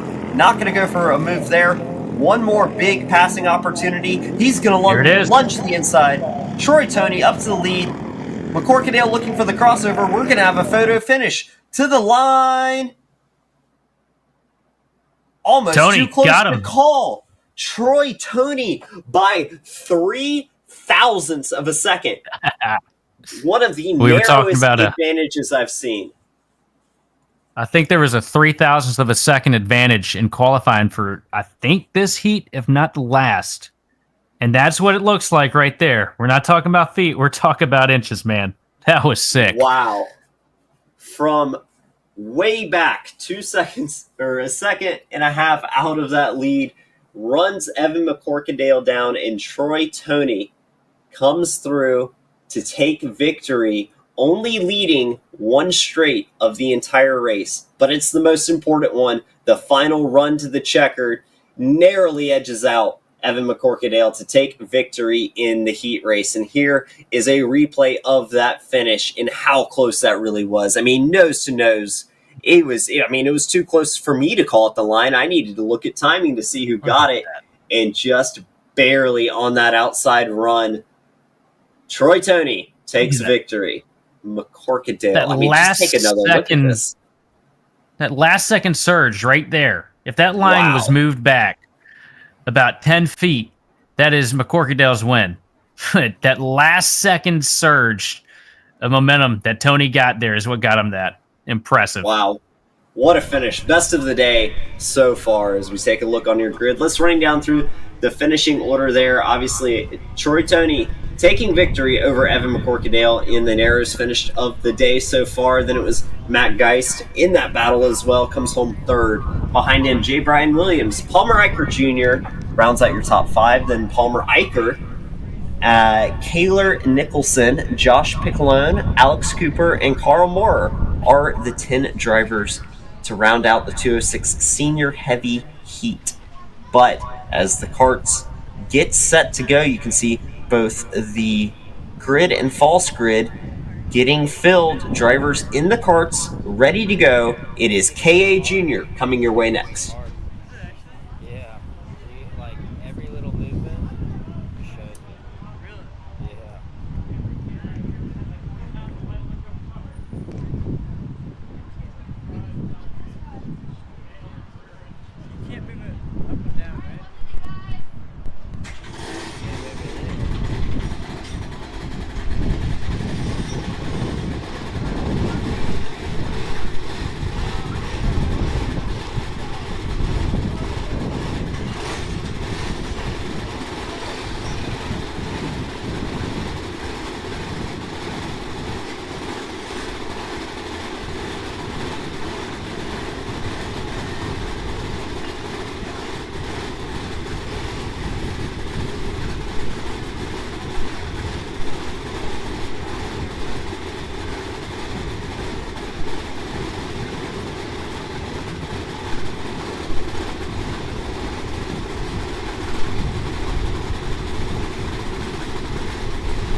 And as you watch that great grid shot of the KA Junior drivers taking onto the racetrack, they'll get set and formed. A lot of tire scrubbing, getting those tires hot and ready to get heat racing action here at Whiteland Raceway Park. This is the Indy Karting Challenge presented by Kart Chaser. Closely contested qualifying session puts a lot of drivers in contention for a possible heat race victory. We'll see who has enough to get it done at the end of 5 minutes plus 2 laps. Form up into the start zone and get set to take the green flag. We'll wait and see if they get the green this time by. And we are racing. A quick start there and almost 3 wide there in the middle.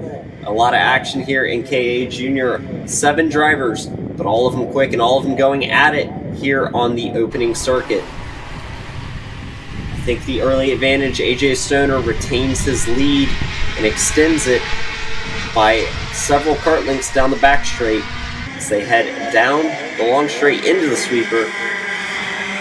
And that is actually the 820 of Landon Buer. He started P4. He comes out of the first lap into the lead. Landon Buer from 4th to 1st on the first lap. And with a nice margin behind him, that is the start you dream of.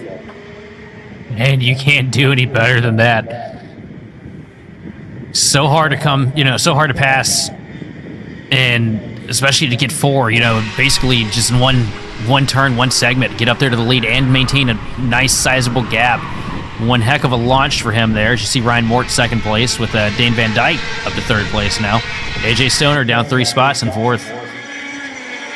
Yeah, so Ryan Mort and Dane Van Dyke hold status quo on where they started, but Landon Buer swapping spots with AJ Stoner. He goes from 4th to 1st. AJ goes from 1st to 4th. And so we'll see where it stacks out, if anyone has the pace to catch Landon Buer. He was the fastest on that first lap, 42.4 that time by. Ryan Mort, a hair quicker there in P2. Purple on that lap for the 812 machine. He sits in 2nd with a hungry bunch of drivers behind him, trying to reel in that gap to Landon Buer.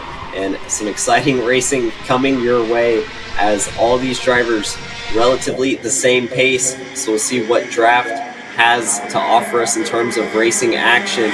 See one driver go just a bit wide there, but on screen, Ryan Mort in his pursuit of your leader. Landon Buer both on those Kart Republic MPG Motorsports machines. 1 and 2 on the field, and this time by the stripe, 41.8. And wow, Landon Buer, fastest lap of the race, 41.8. Holds his advantage, 2nd over Ryan Mort. Yeah, carving that thing out to his 2nd now, starting to pull away, walk away from these guys behind him. Ryan Mort separated himself from 3rd place, up a couple tenths over 3rd place, Dane Van Dyke.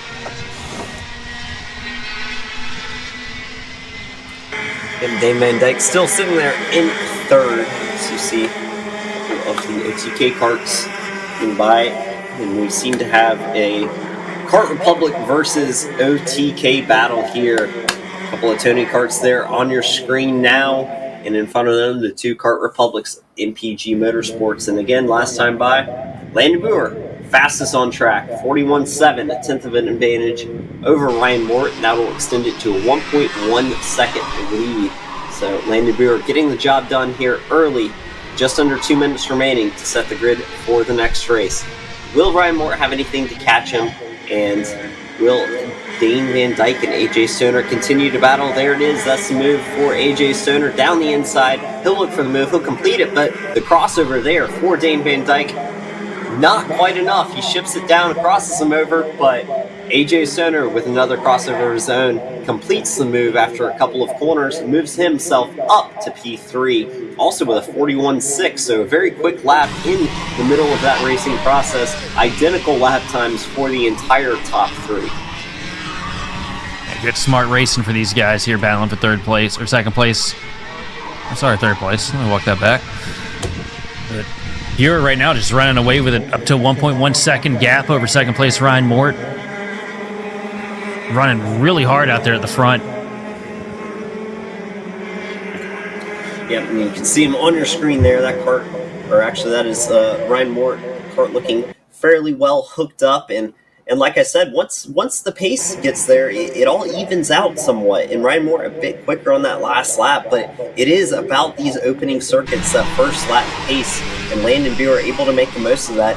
Puts himself in the catbird seat for this one. He is off with a second of an advantage. He isn't much quicker, or if anything, he isn't any quicker than his drivers behind him, but with such an excellent opening to this race, he finds himself with a healthy advantage and putting everybody else on the back foot to try and catch up. And AJ Stoner, the man who started on pole, starting to stretch his advantage over Dane Van Dyke, but another second to catch up to get to Ryan Moore, and we'll see 2 sticks in the air that time by. Fastest lap of the race for Landon Buer out front.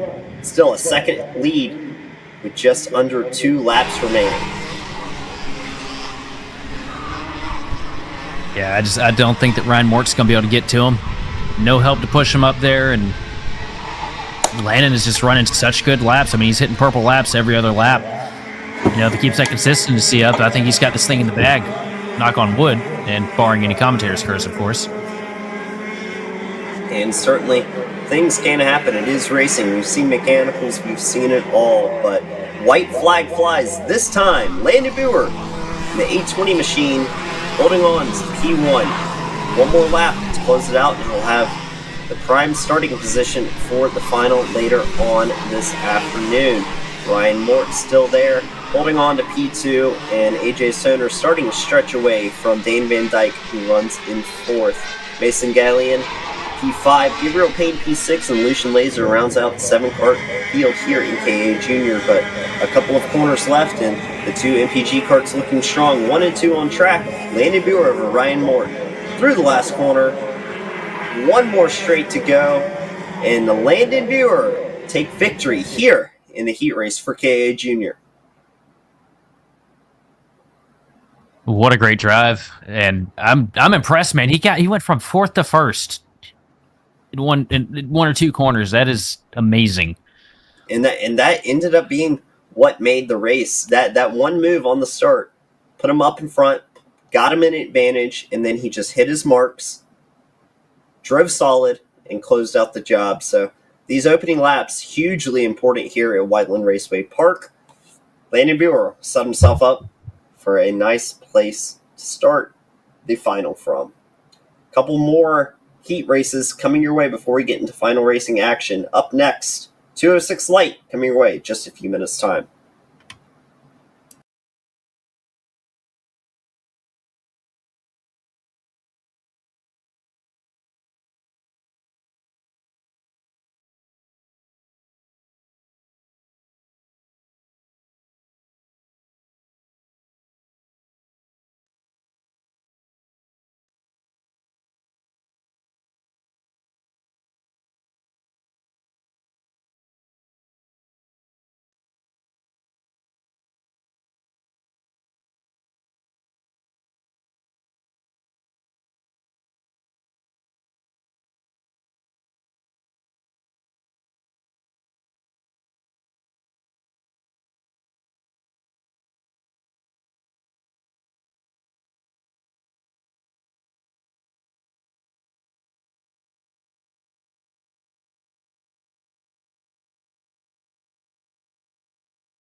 Back live from Whiteland Raceway Park, this is the Indy Karting Challenge. On track now, 206 light for their heat race. 5 minutes plus 2 laps on deck. For larger fields here at this event, they'll get set to take the green this time by. Everybody finishing warming up their tires, getting set to take the green flag.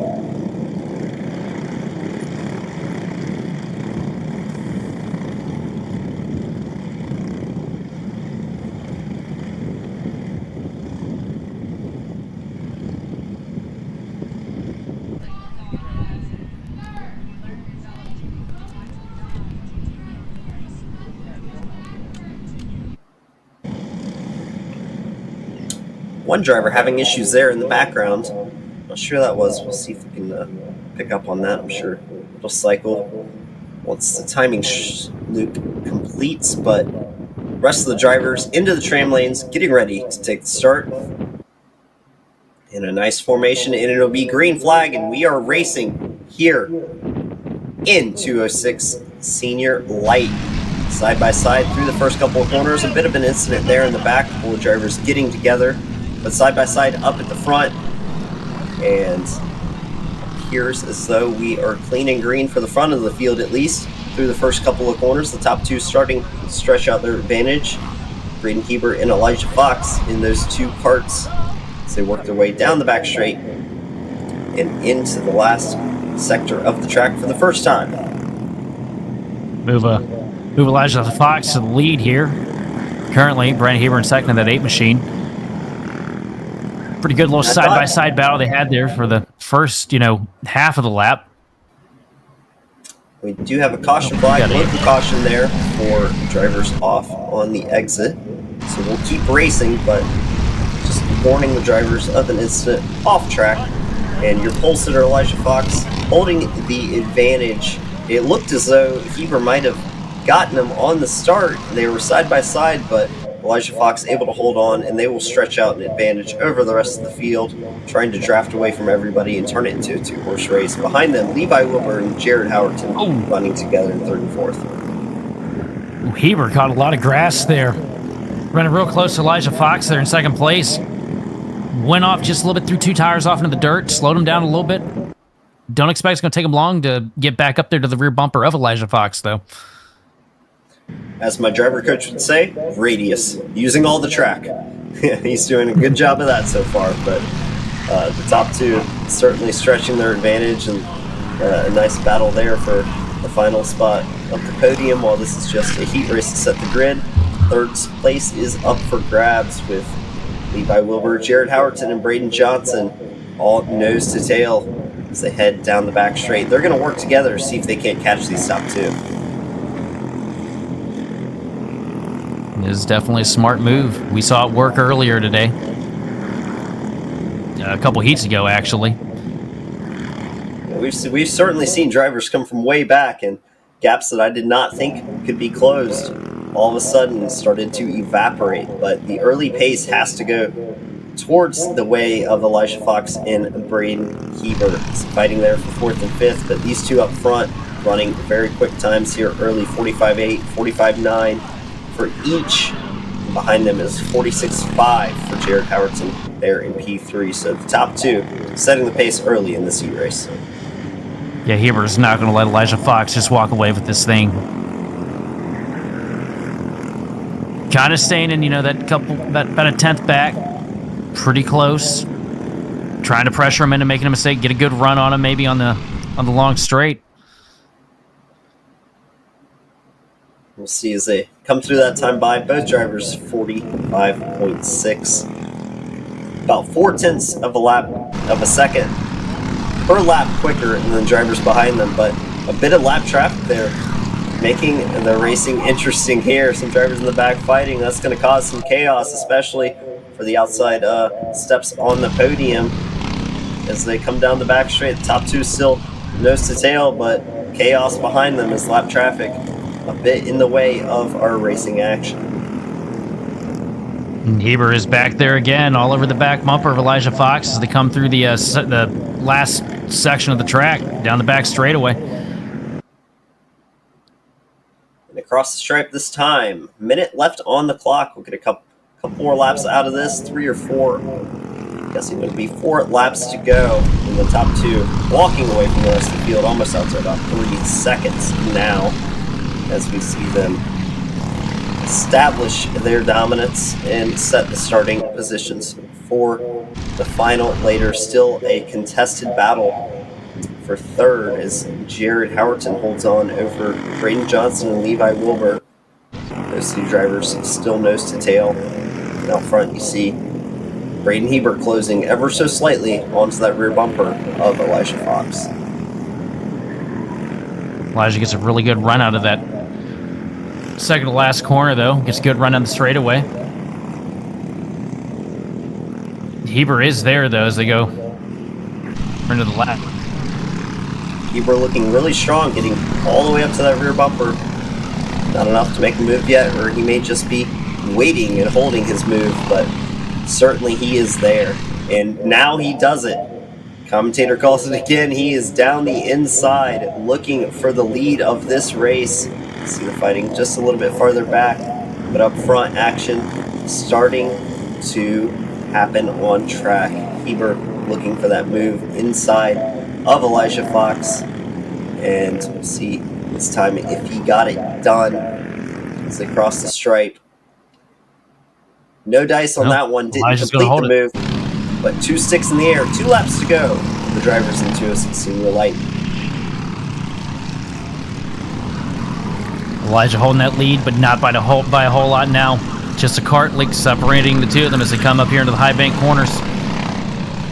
Down that long straightaway where we see so many big draft moves happen.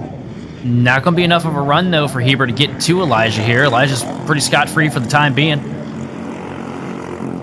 Good run, nice and tidy here through the technical section of the track as we get into the back half of it. Yeah, Elijah's pulling away now. Like you said, I was going to say, he looks really strong for the last sector. White flag in the air, 1 more to go. 45.5 on that lap, 0.2 over Hebert, but Hebert's looks so good through the first couple of corners. We'll see if he can close down on that advantage at all and give some excitement here to end this race. A couple of kart links separate them. They'll head through the bowl. Hebert needs a really strong run through these next couple of corners if he wants any chance of taking the fight to Elijah Fox. They get a bit of a draft down that straight, close up a bit into this corner, but right now a bit too far away to throw a move. Elijah Fox seeming to have it all under control, and he does. 1 more corner, clean and green through it, and Elijah Fox down the main straight will take victory here in heat number 1, 206 Senior Light. Elijah Fox, your victor over Braden Hebert. Braden Johnson comes home 3rd, Jared Howerton 4th, Levi Wilbur rounds out the top 5. Behind that, we have Dominic Stancombe, Gavin Baird coming home 6th and 7th, and we're waiting for some more drivers to cross the line as they do. Gage Giustiano, P8, Nick Patton, P9, and Ethan Williams rounding out your top 10. So, good racing there in the 206 Senior Light. Look for Elijah Fox and Braden Hebert to be the drivers to watch in the final later on this afternoon. 1 more heat race to go before we get main event racing today, and that'll be your Purdue GP coming up here in just a couple of minutes.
Are you ready to get behind the wheel?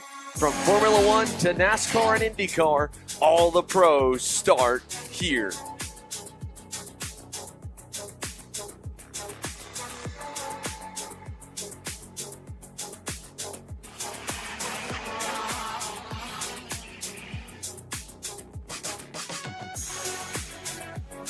For more information, check us out online at mcckarting.com or call us and go racing today.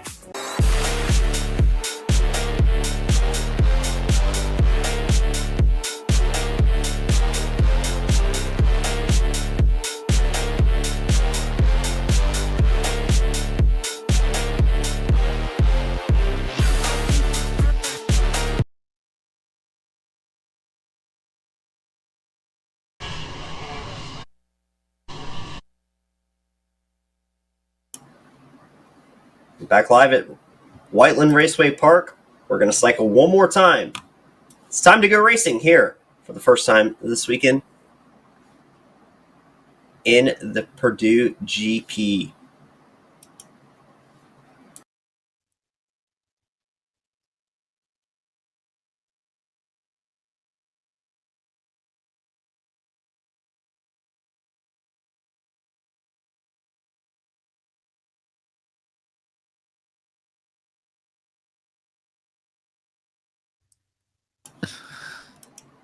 As the drivers cycle around, they'll complete their warm-up lap.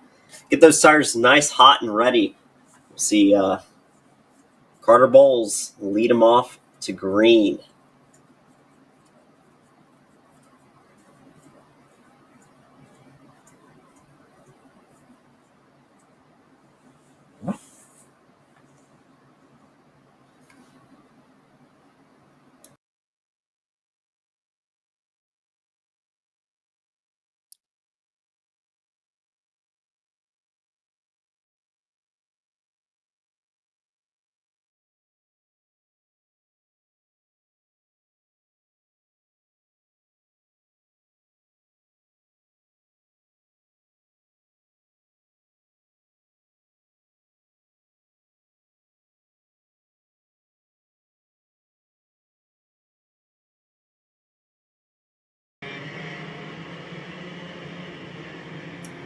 And we're racing underway here at Whiteland Raceway Park.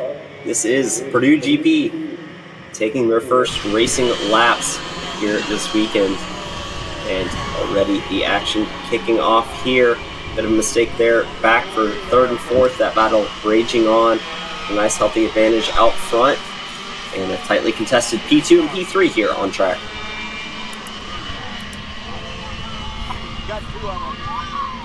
Yeah, that battle for second place is starting to shape up a little bit. You see a three of Ramadan. They're kind of running with it at the moment.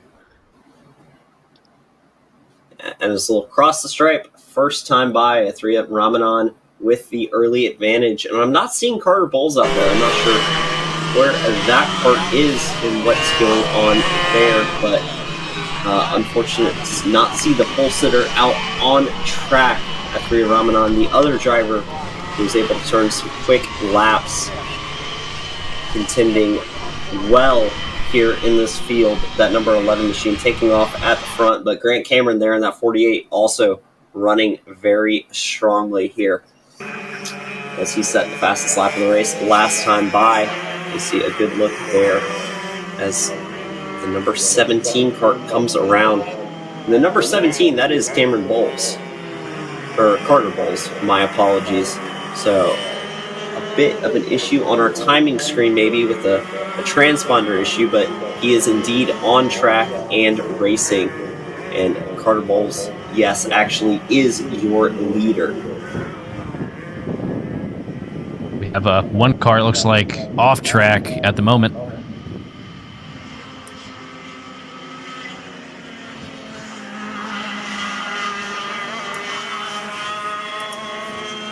And you see our nice split screen setup with a tracking view of Carter Bowles there, doing what he does best out front here of this field. He'll come across the stripe this time, still retaining a nice advantage there over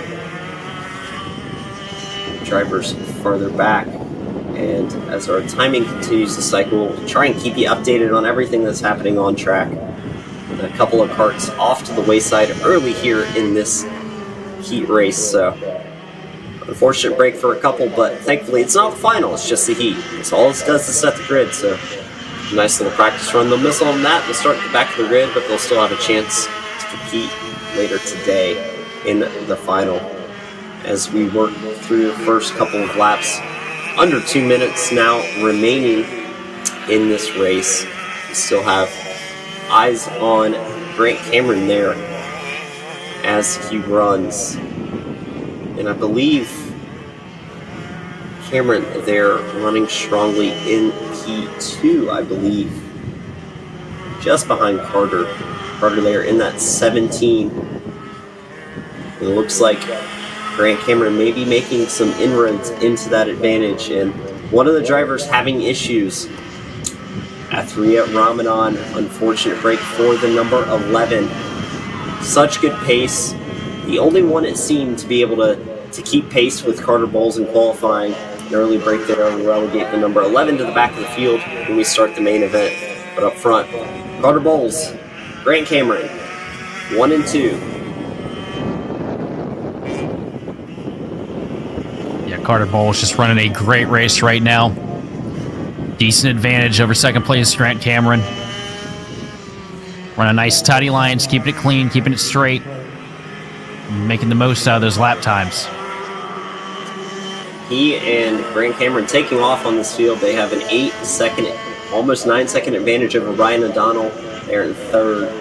Miles Frost in fourth, another 14 seconds behind the leader. So the top two taking off early. Grant Cameron able to keep pace with Carter Bowles, and Carter not making it easy for Grant to hang on. They're running some quick lap times there up front.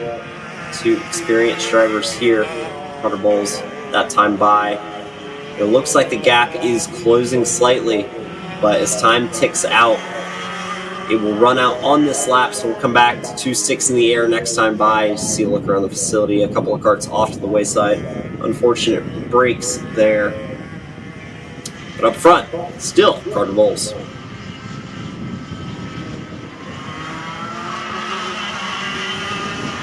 Yeah, he is just getting it.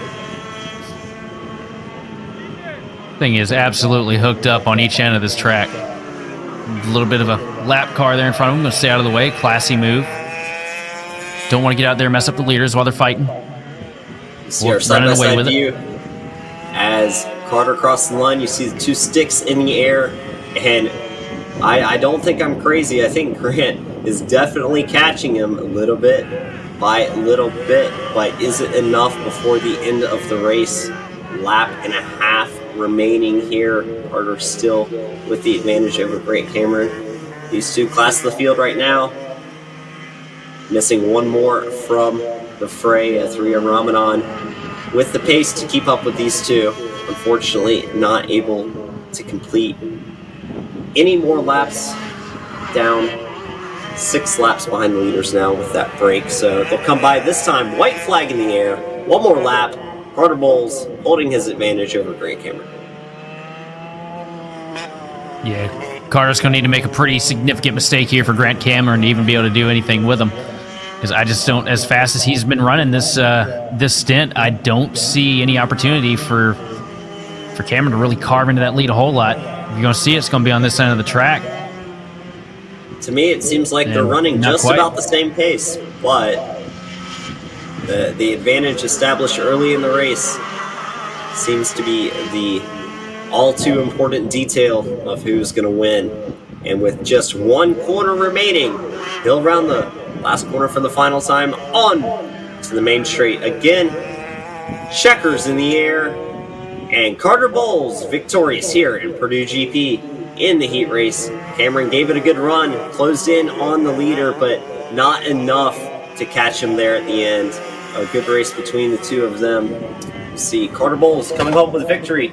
Grant Cameron finishing second. Ryan O'Donnell crosses the line third. Hey. Farther back, Miles Frost, Wyatt Carter, Scott Carestis, Jason Schneider, Declan Sears, Gabriel Teenstra, Athria Ramadan, Josh Helm and Ethan Richards, the 11 karts in this Purdue GP field. And with that, we'll wrap up heat racing for the day. Up next, it is time to get set for our main events of this afternoon. 10 minutes plus 2 laps for each of the finals. 206 Supermasters on deck when we return.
We're back live. This is the Indy Karting Challenge at Whiteland Raceway Park, presented by Kart Chaser. My name is Simon Sykes. I'm joined in the booth by Sheldon. We are here to bring you main event action.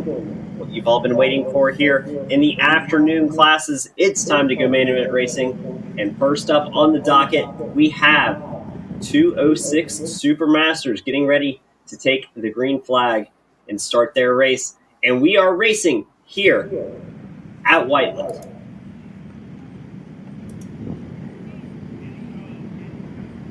Lead's going to cycle out pretty quick here. I want to say that it's Jason Ewers that got the lead from Travis Wilbur. Not 100% certain right now. Can't get a good view. We got a car around right now. 2 carts around. A little bit of issue on the start there, but see if we can get those carts refired and running. Up front, though, we have a 2-cart breakaway. That's the number 246. Jason Ewers still in the lead. Pole to the lead, Travis Wilbur right on his heels as those two start to make their bid to walk away from this field. 10 minutes plus 2 laps here for the main events as these two take off from the rest. Yeah, these two were really close in qualifying, and as you can see, that's translating into the race paces. They are literally inches apart from each other right now as they work their way through this facility. Wilbur with a really good line there. Ewers got just a little bit up, got up into the gray a little bit, still able to make momentum out of it, get a good launch on the back straightaway. Keeping Wilbur at bay for the time being, but Wilbur looks like he's trying to mount a charge here.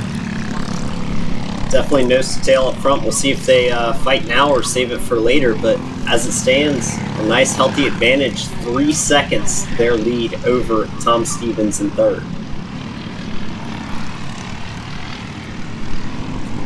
So as they cross the stripe, this time by 48.7 to a 49.1 for your 2 leaders. Behind that, 49.9 for Tom Stevens. So the advantage continuing to grow up to 4.5 seconds now.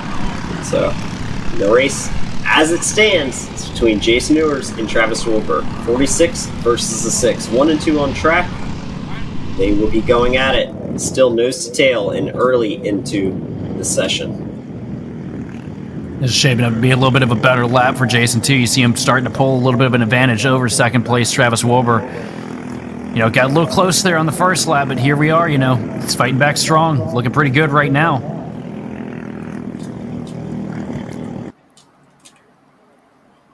Definitely looking strong. These two tightly contesting the top spots, and fastest lap last time by for Travis Wilbur as he closes back to that rear bumper. See if he has anything to offer in the form of challenge to Jason Ewers' lead.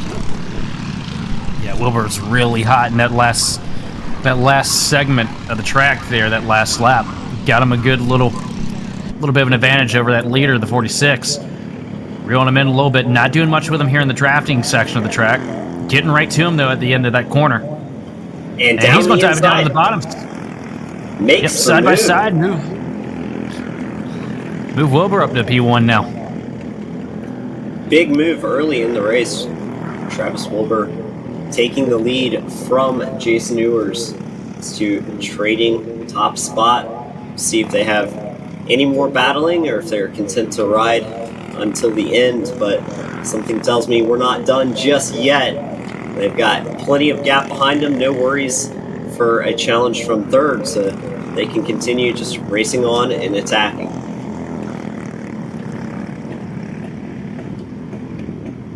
There we go. I think we're getting another look at it here. That was a really good move that got him up there to the lead. Strong move, waited just after the end of the back straight, threw it down the inside, takes the lead from Jason Ewers. So these two still nose to tail as they run. 5.5 seconds to the next car on track, so the battle really between the top two as it stands for our first main event of this afternoon.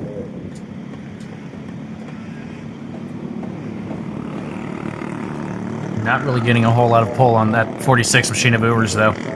Now he's back in the slipstream. He's running, purple laps.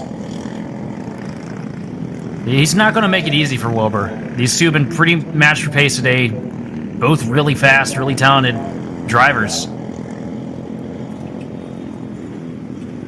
And they are showing their worth here in this race.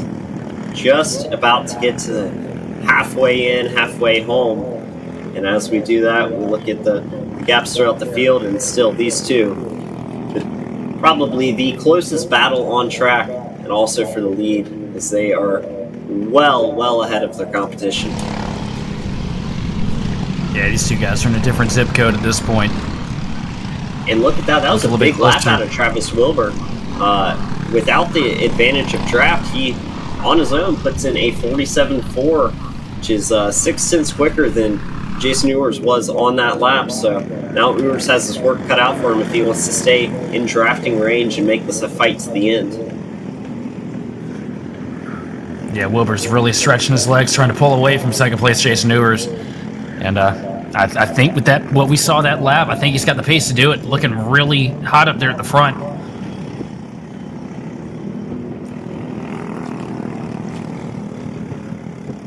He's definitely looking strong. We'll have to see the lap times as they cross that time. Ewers picking up the pace again, just about matching, a few hundredths better than Wilbur on that last lap. So he'll do his best to reel him back in and give us an exciting fight to the finish here for our first main event. Yeah, but I'm seeing something here in the near future that might become a problem for these two up here at the front. Huge gaggle of lap cars, just a couple seconds ahead. These guys are closing on them really fast. This could open up a passing opportunity for Ewers. It could definitely make things interesting. It's almost like multi-class racing in IMSA, where he's everybody running their own pace, different speeds across the track, and see how the leaders work through the traffic as they approach it. So last lap, it was not as quick for Travis Wilbur, and that allows Jason Ewers to close that gap ever so slightly back towards him. So we see this view across the track and see the gap there on your screen from first to second. Ewers tucking down in the seat, trying to get every bit big slide of traction he can. And yeah, like you said, big slide there. It does not help things at the end of that long straight. It'll cost you a good bit of time in these classes. And another big slide out of the last corner, and all of a sudden Ewers back on his bumper. Back on his bumper. They're side by side coming into the corner. Ewers had the advantage, but here comes Wilbur back on the bottom, fighting it. Sorry, I got that backwards. Yeah, there we go. I think getting really exciting up here at the front. Called it spot on. It is definitely getting exciting. Without any pressure from behind, they are free to race without worries. All they have to do is not take each other out, but rather than wait for the end, they're going for it the whole time. And we still have just under 3 minutes plus 2 laps remaining, so still a lot of laps left, but these drivers not about to wait for the end. They want it now. You know, they've got the opportunity. They got a huge advantage over third place Tom Stevens right now, and they are on the charge, trying everything they can to get the other one to slip up and make that move. And we just about saw it there a lap ago, but now it's going to get, tense. It's going to get really tricky here. You got a whole bunch of lap cars in front of them. Yeah, I say somewhere in this next lap and a half, they're going to be right there on him. Oh, and they're catching lap traffic. Lap traffic goes a little bit wide off the track, and it's already causing chaos here, so there's still more to come. We'll see how they deal with it. I saw a little shot from the bumper from second place there.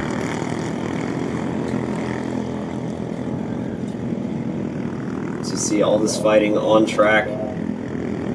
This is farther back in the field, but right in front of the leaders, so it's going to make things exciting when the top two have to work their way through, trying to lose as little time as possible while making their way through the lap cars in front of them. And one thing that gets lost too is later, you see these guys racing in front of you, and you get frustrated, right? Like, I'm sure you've dealt with lap traffic a lot during your career racing. You get so frustrated in the moment, but after you sit down and think for a second, you realize, oh man, these guys are out here trying to make the best of their day too, running their own race. And oftentimes you're spot on, and like you mentioned, they're having their own race, and oftentimes you you can approach lap traffic, and they may be having a better battle than you are. So while you're eager to get by, they're racing for position hard against each other, and you can't really take away from that. You just have to efficiently get by them without causing too much chaos. Yeah.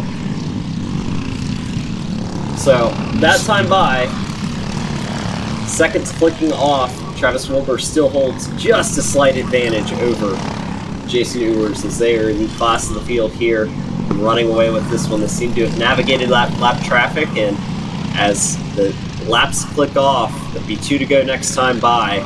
We should see some exciting action to wrap up this one. Yeah, you just kind of sit there, you clench up, and you hope that the guys that you're putting lap down, keep it straight and keep it between the lines. It's always nerve-wracking, but made their way through it. And back to battling for the lead here. It's just a little bit behind, starting to reel them in here. Doing a really good job.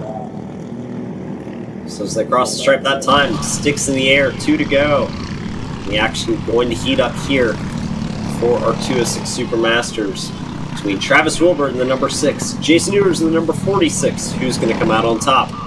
We'll find out in just a lap and a half's time. So there they are on your screen, nose to tail, headed into the second half of this track.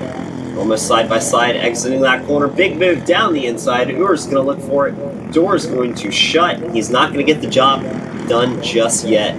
Come to the white flag this time. It'll be 1 lap to go. All to play for here in 206 Supermaster. You see Ewers went wide there, both of those corners. I think he's trying to build a little bit of momentum, trying to get a little bit of straight line launch to pull away from second place. Sorry, Wilbur. Man, I'm losing it here a little bit, but back to it. And as they round out into the bowl, a couple of corners left, we have a half track where all the action's going to unfold, and down to the inside he goes. Jason Ewers looking for the move. Won't quite get fully clear, not able to make the move there. He's going to run a crossover setup through this corner. We'll see if he can make a move. Defense offered by Wilbur. He gets a nice run out of the corner. He's going to get the draft to the line. Who's it going to be? 2 karts, 1 winner. And Travis Wilbur hangs on for the checkered flag. He'll get Jason Ewers by just a hair as they cross the line. And an exciting finish as they were racing hard throughout the race, making it interesting for us to watch as they decimated the rest of the field. Travis Wilbur comes out on top ahead of Jason Ewers. Tom Stephen comes home 3rd. William McLaughlin 4th. Chad King finishes out the top 5. Richard Lowe 6th. Danny Cutshell 7th. Mike Bowker 8th. Jason Irvin 9th. Rounding out the top 10, Joseph Stevens. Chris Whitaker, Wesley Bullock, and Tim Landon make up the rest of the field there for the first final of the afternoon. A great way to start, and when we come back, we'll see some of the kids on track in the 2-cycle program. It is Mini Swift, Micro Swift actually, when we return.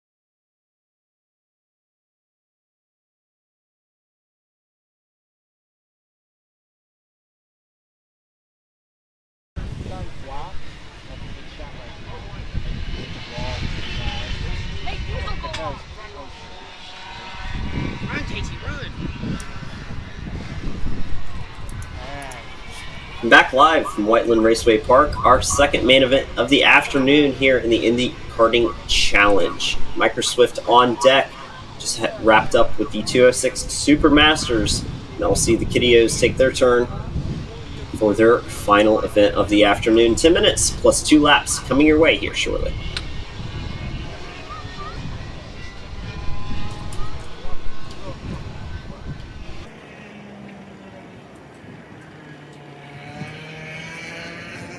5-cart contingent as they get set to go into the tram lines. Looks like we may be missing one, but regardless, the driver's ready to go. There he is at the back. He's going to catch up as the drivers head into the tram lines and get set to take the green flag.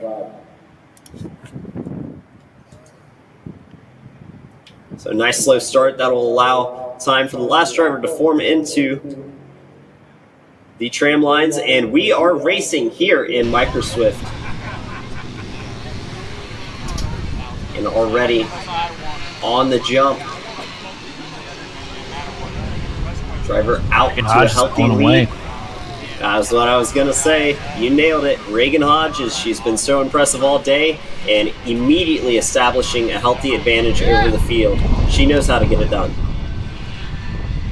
Yeah, she's already got a significant gap as they're jockeying for position behind her for second place. But based on what we saw in the heats and practice qualifying, I don't see much these guys can find that will be competitive against that 33 machine, because she's just been lights out quick all day. It's been hugely impressive to watch the class of the field, certainly, and as they work through the first lap, you'll see what I mentioned earlier. She's so good on these opening laps, and once she gets that advantage, hitting her marks, using that consistency to hold that advantage and expand it as the race goes on. So an excellent start. It is status quo, and a job well on its way here for Reagan Hodges as she leads the way over Leah Simonellic. Simonellic has been her closest challenge so far, and actually, as I said, it's Diesel Maxwell up in the second. So you see that 141 cart there in P2, but he's going to come under fire immediately from that 40 machine. Leah Simonellic, who's been Reagan's closest challenge so far, actually not going to stick the move yet. He's in the midst of a tight battle there with Diesel Maxwell. Yeah, and Diesel Maxwell is also nobody to sleep on either. He's been very scrappy early. He was scrappy earlier today during the morning races, doing a good job holding off Leah Simonellic in second place. Yes, he has, and as he continues to do so, we'll see them race side by side down the end of the back straight. And I think Diesel's going to hold on to that advantage. So these two certainly going at it as Reagan drives off into the distance.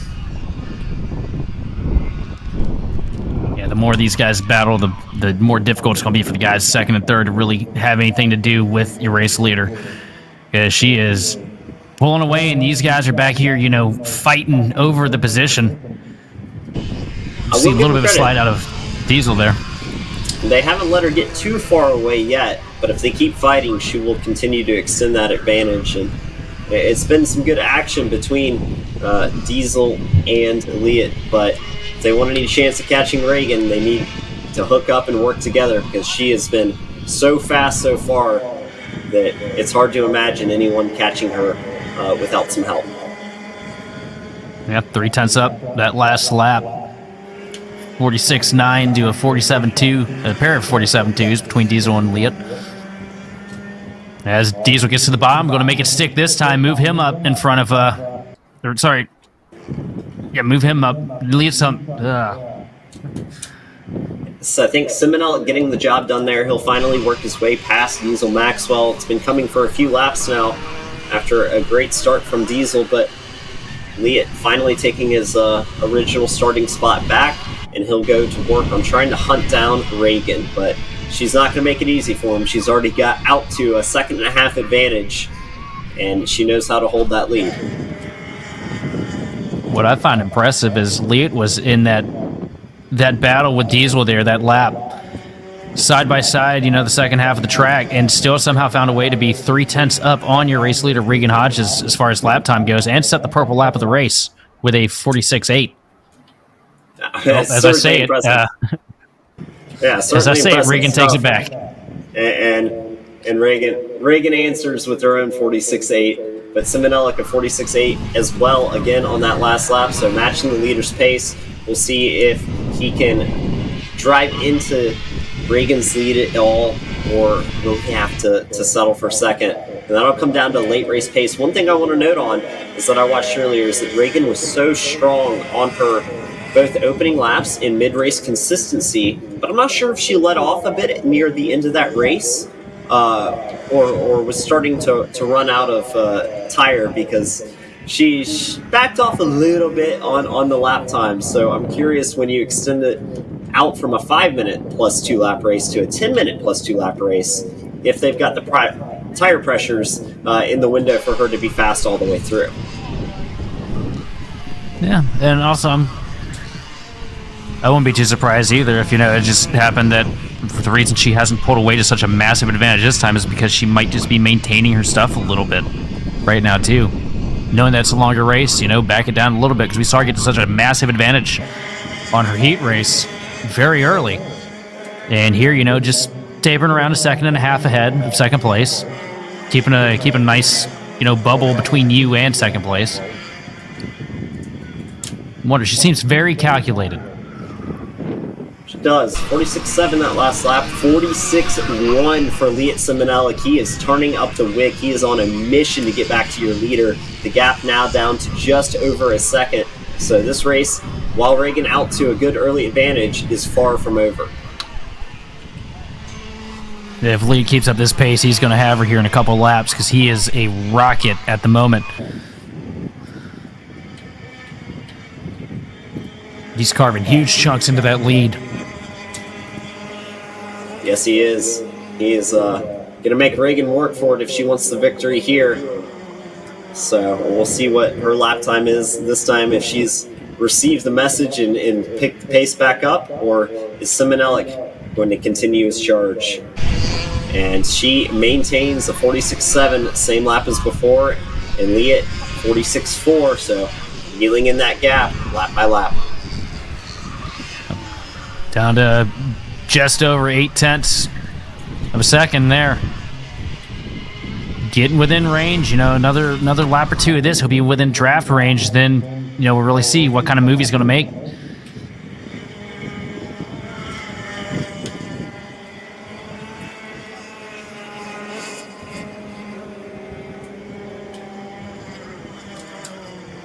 Inching his way closer and closer. The gap visibly closing on our screens as they cross the stripe this time. Just under 3 minutes remaining. And I'll give it to Reagan. She's picked up the pace. But still, Liat a 10th quicker on that last lap. The gap closing ever so slightly. Just a little over 2 minutes, 30 seconds on the board right now, too.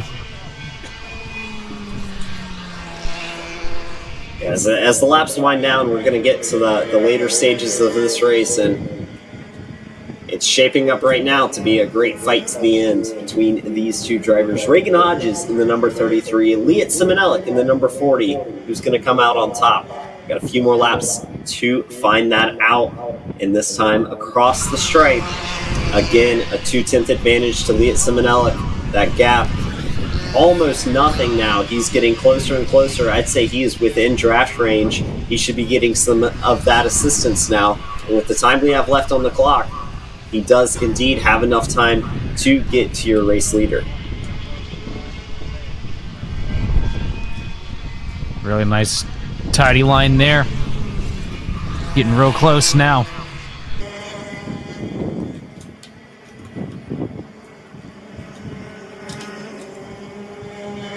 The gap's definitely visibly closer and closer on the timesheets as well. They keep turning the laps off, and every time it's come back, it's been Simonelli by a 10th or two, and he'll do it again. They both set their fastest laps of the race that time by, but a 45.9 for Simonelli, and he is at that rear bumper of Reagan Hodges. I mean, just a kart length back now. He is turning some fast laps in there, and Reagan, she took the notice and she picked up the pace, but Simonelli still going faster and faster as we approach the ending stages. Under a minute on the clock, and he is there.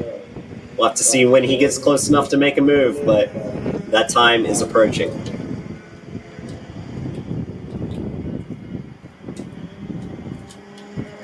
Yeah, it's getting real close down here now as they come to the line. I believe it'll be 3 laps to go. And And you can continue on that thought. Leah is closing. Oh yeah, lead is just about there now. I feel like by the time they get to the end of the straightaway here, he's going to be right there on a rear bumper.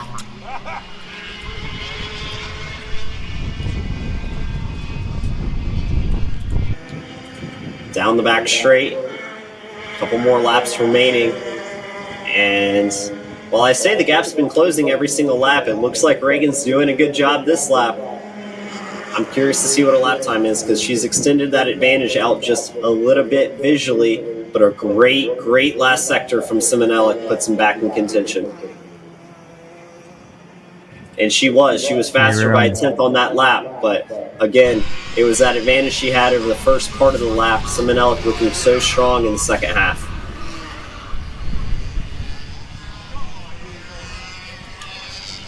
Yeah, Leitz really turned it on, picking up pace that I didn't necessarily think that he had. I figured this was going to be an easy walk-off for Regan Hodges, but man, Leitz Simonelli has really put a fight to her this entire second half of this race.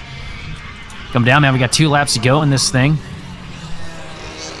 Be coming to the white flag this time. Be 1 lap all to play for, and he's close. He's closer. Is he going to have enough? Reagan is holding on strongly, but Simonelli on the charge. He is almost to that rear bumper.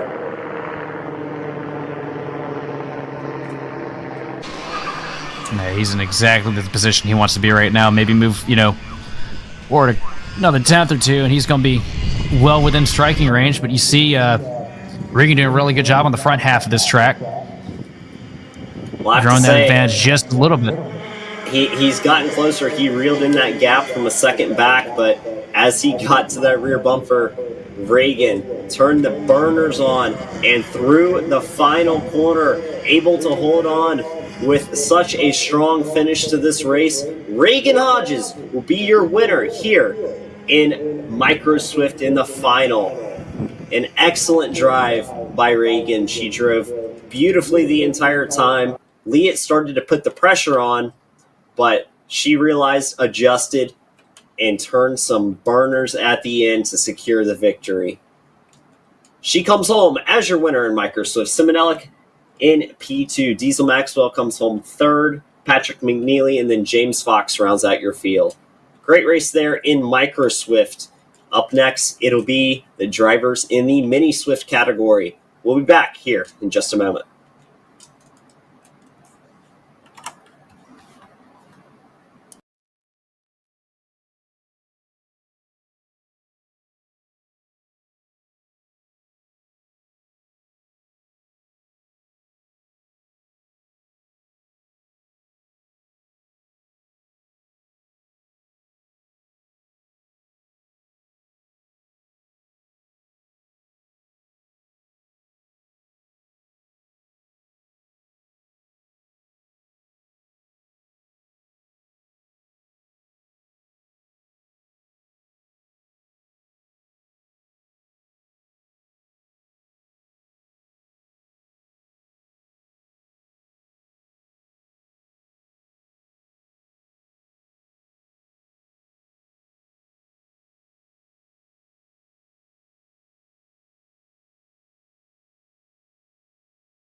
back to the action here at Whiteland Raceway Park.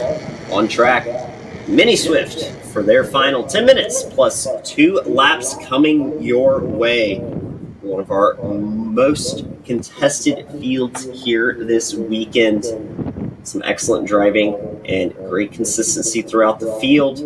At the front, a couple of MPG Motorsports machines getting ready to take the green. That's Danny O'Gara on the outside, Dominic Gaddis on the inside. And it looks like Gaddis out to an early advantage. O'Gara sitting there in P2. Gaddis so fast in qualifying, so fast in his heat race. O'Gara, insane moves, late race, everything that he's been in today. I'm really excited to see how this thing shakes out. Dalton Sears been incredible too. You see Dalton Sears putting pressure to O'Gara right now. But O'Gara's thing hasn't been to, charge and make big moves at the beginning. He's always been, laying back until the last minute, basically, to make that huge move. So this is going to be entertaining. Certainly will be, and we saw a great battle from Sears and O'Gara in the pre-final, while Gaddis stormed off to an early lead that he never gave up. Seems like he is on his way to doing that again, but like we said, with Reagan in the Micro Swift final, she got out to that advantage, but then Simonellic started reeling her back in. It was only because of some excellent laps she put in at the end that we didn't have a fight for the victory. But I'm sensing here that these drivers going to turn up the wick, do anything they can to try and catch that number 14 machine that currently sits out front. Yeah, that 14 machine. Gaddis just has so much outright speed. As you see him run another purple lap at 44.4. It's not as massive of an advantage because they're running 44.4s in second with O'Gara. O'Gara kind of picking it up right now. But just so fast. Yeah, he's had a lot of pace today in this category, and right now, coming into this race, I might have called a walk-off victory without much contention, but the early part of this race is leading me to believe that O'Gara is going to find himself in the fight when he gets to the end of this race.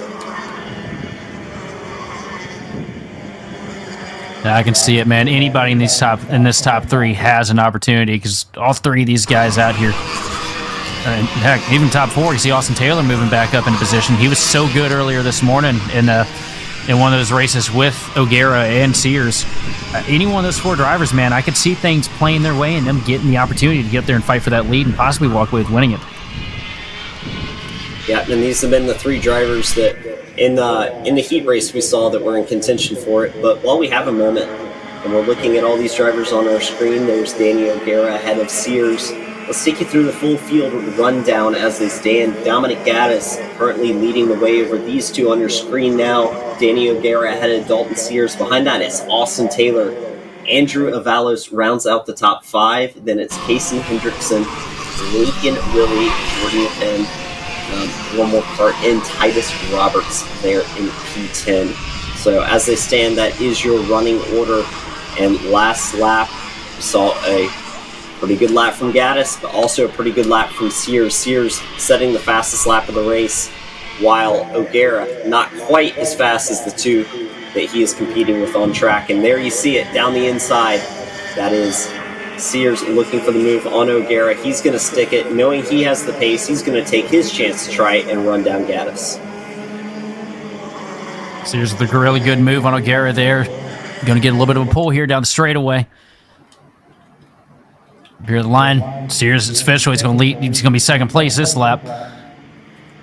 O'Gara right in tow, though, and that's where O'Gara likes to be. For whatever reason, he loves hanging out in third. And Gaddis is, at this point, gone to a 1.7 second lead. It'll be interesting to see if that holds.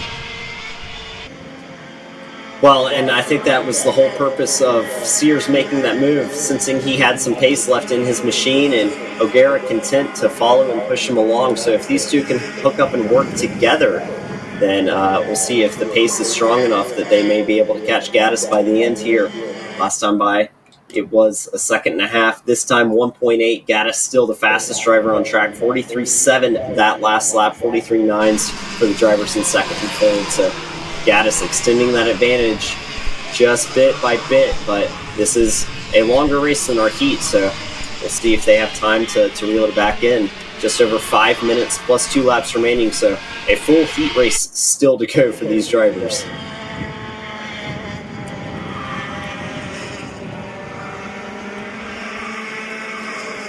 Yes, with a 2-second lead now. Running nice and tidy through the second half of this track.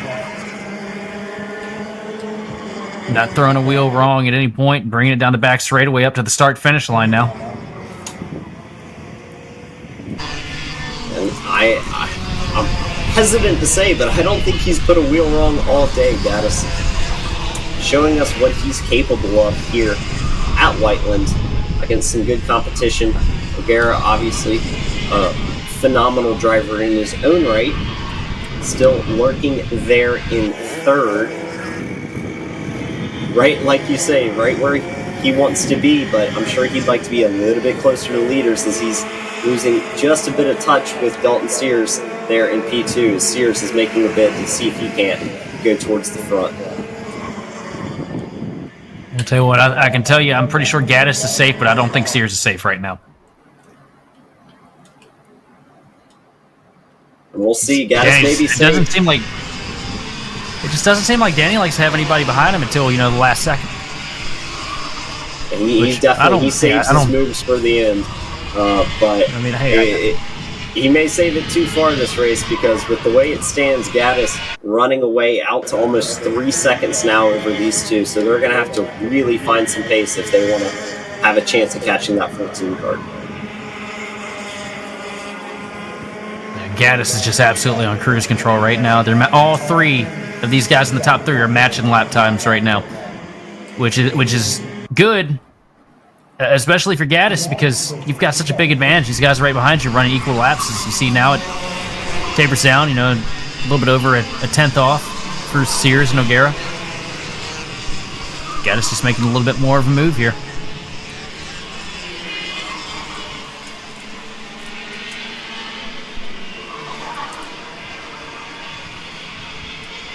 What's so impressive, I think, about Gaddis is that he set his fastest lap on lap 5. We're now on lap 9, but just about every lap since then has been within a couple hundredths of his best, so he's finding some incredible consistency that honestly is fairly shocking because of how close it is to his best laps. And there, as I say it, he sets another fastest lap of the race, 43.68.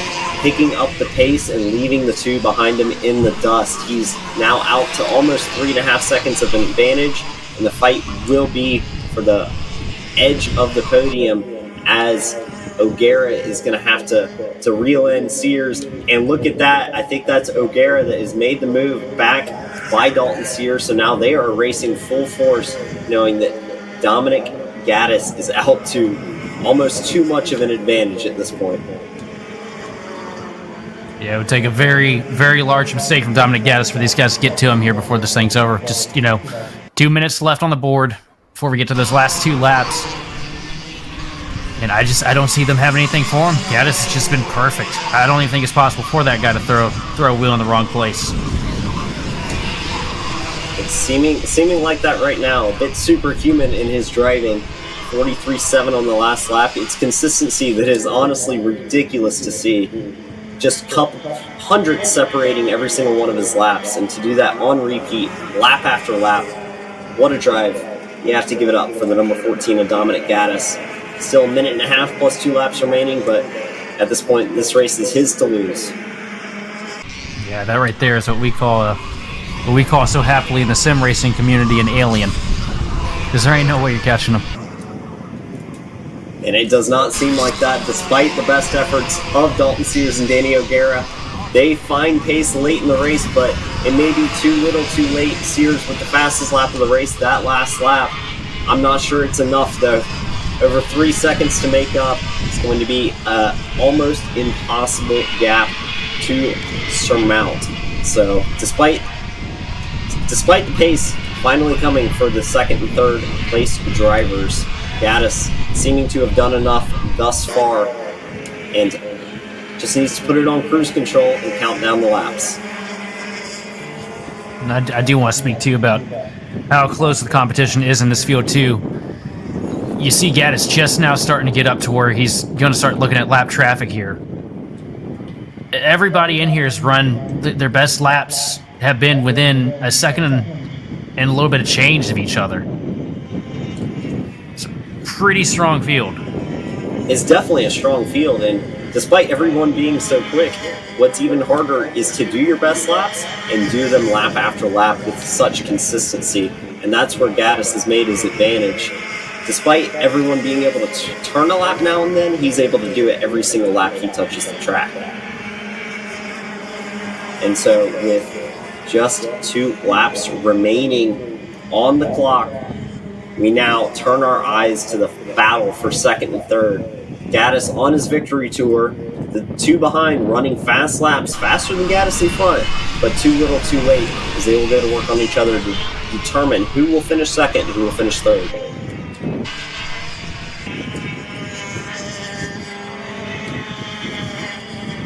Well, it's weird to see old Danny not in P3 right now. It is. Got a mirror full of...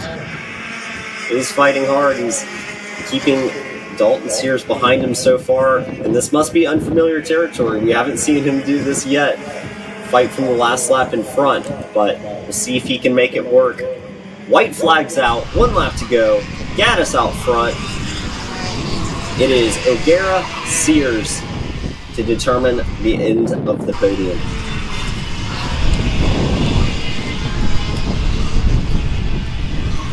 Yeah, Dominic can just cruise this thing back home and take that checkered flag and call it his at this point, because he is completely gone from those guys behind him, about 3.5 seconds ahead of Danny O'Gara and Dalton Sears. Work through the last couple of corners. He'll come by and take the checkered flag down the main straight and to the line. Dominic Gaddis, victorious in Mini Swift. Battle of the line, second and third. Dalton Sears taking it over Danny O'Gara, able to get that move done, and he will come home second in this race.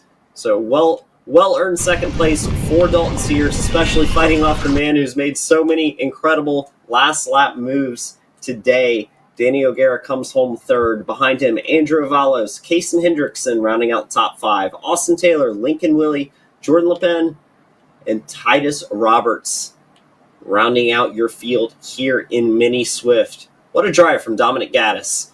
When we return, more racing action, more main events coming your way here from Whiteland Raceway Park.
Green, green, green. We are racing here. 206 heavy. It is your main event. And clean and green through the first couple of corners. Everybody staying on track, sorting their way through with no issues on this start. Troy Toney led them to green. Evan McCorkadale came home second in that heat race. He'll retain second on track so far as they'll head down the long back straight. We'll get a good look at our front runners so far. Troy Toney looking pretty solid up there in the lead, where we've seen him most of the day. For each race that he's been in so far. A lot of strong competition from the guys behind him. Evan McCorkadale, Matt Geis, J. Brian Williams. All three of those guys really fast. And McCorkadale, a pole sitter in qualifying this morning, fought hard but lost out just so narrowly to Troy Toney in that heat race earlier. We'll see what he has to answer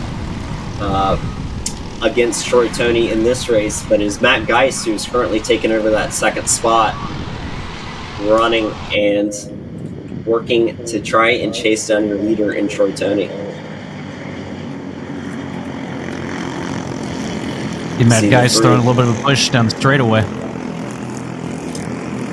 Yep, trying to do anything he can to reel in towards the leader. You see the three of them starting to stretch out just a bit of an advantage over the rest of the field. And then it'll be Palmer Eicher Jr., P4, J. Brian Williams, P5, Palmer Eicher, P6, Kaylor Nicholson, P7, Josh Coney, P8, Alex Cooper, P9, and Kyle Moore rounds out the field in 10th place. But three drivers out in front, nose to tail, to start this event, and I'm seeing a move down the inside. That looks like Matt Geis looking for the lead early in this one. And Matt Geis charging hard on the inside, now stuck up on the outside. You're going to see Troy Toney fight back on the bottom. Got to move Matt back just a little bit for the time being, but Matt's going to fight back hard on the inside again. Not able to get it to stick, though. Not enough momentum to make that move. We'll put Troy Toney back out in the lead here. Nope, never mind. I was backwards. Troy Toney is the one that fell back. Need bigger numbers.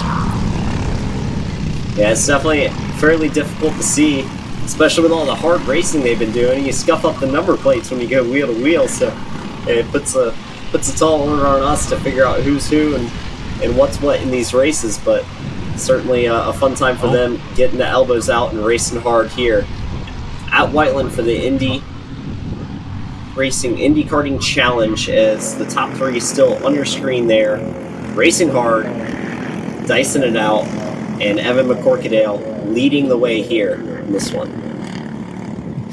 The question is for how long, because this lead has been a revolving door for the past handful of laps. McCorkadale up on the point now, but what are the odds that's going to last? I mean, he's got two very hungry and talented drivers directly behind him. And these top three certainly have been the class of the field, continue to be that, as we see in this race so far. They've stretched out second and a half over the next group. So the top three fighting it out here early. Not content to sit and ride, they want to go past each other. Yeah, there's nothing fun about coming here and sitting around and hanging out behind somebody the entire time. Go out there and make moves. Learn something. And certainly they are following up on that advice as they continue to race. We'll work through lap number 5 onto lap number 6. We still have just under 6 minutes remaining. So a lot of racing action left to get sorted here. A long amount of time left in this one compared to our heat races earlier. So plenty of time to sort stuff out, and they will continue to race and battle as you see McCorkadale start to take a little bit of an advantage as the two behind him fight. Geis and Toney going side by side off the back straight. Yeah, Evan ran a purple lap that last lap. Ran a 9:02, 2/10 up from the guys behind him. Looking pretty solid, pretty stout right now. See what he has on tap for this one, and he does turn a quick lap. However, it's not the fastest. J. Brian Williams back in P4, fastest man on track, goes purple that lap. What a heater too, a 10th up. on pace from what Evan McCorkadale has ran. Oh, I At a 6.37. squat diddly, bro. Williams Certainly is, impressive. Williams is on a charge. He is on a charge. We'll see if he can break into that gap anymore, because it is 7/10 back to second and third, and it is still, the gap has not changed from first to fourth. So while it's an even gap from first to fourth, that does mean that J. Brian Williams has been reeling in second and third. So he's only 0.6 of a second back on that last lap. We'll see what it is this time by the stripe. About the same gap as they continue to file around this Whiteland Raceway facility. And what a great day of racing we've had so far. Certainly, a lot of action in a lot of different classes, and as we're getting near the end, can recap a little bit with some of the great highlights of the day, and a lot of it from these classes with the likes of Evan McCorkadale, Troy Toney, Matt Geist all going at it. They've been going at it all day, and we see them continue to go at it here in the 206 Senior Heavy Final. That time by the stripe, a little bit faster for Toney and Geist than your leader. They take another 10th out of McCorkadale's lead, so down to just about 3/4 of a second now, and if they continue to work together, we can expect to see them back up to the lead soon.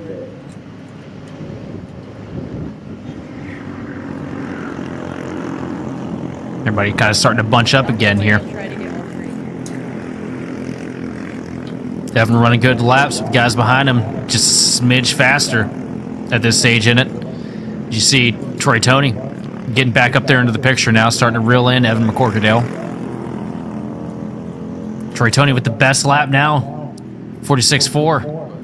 That was a big chunk, a 4/10 gain on the leader, so he's coming quickly, and maybe this lap that he gets there, McCorkadale going to fall under pressure from Troy Toney. Yeah, and that seems to be Troy Toney's style. He kind of showed up out of nowhere in the race earlier today. Got that lead late, and it looks like he's working on doing the same thing here. He's doing a good job of it so far. Top three back nose to tail, and they're lurking in the background. J. Brian Williams sitting in fourth, looking to take advantage of any action that may break out inside the top three.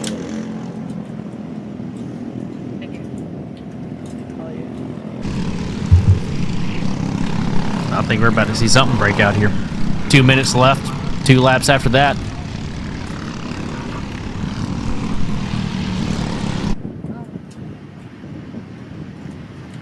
And they're getting there with the assistance of some help from Matt Geist. Troy Toney closing farther and farther towards the rear bumper of Evan McCorkadale. And now he is just about there.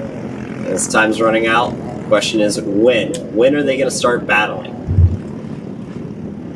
Yeah, it's going to be soon because Troy is here. The time is starting to run out. Just a handful of laps left in this thing.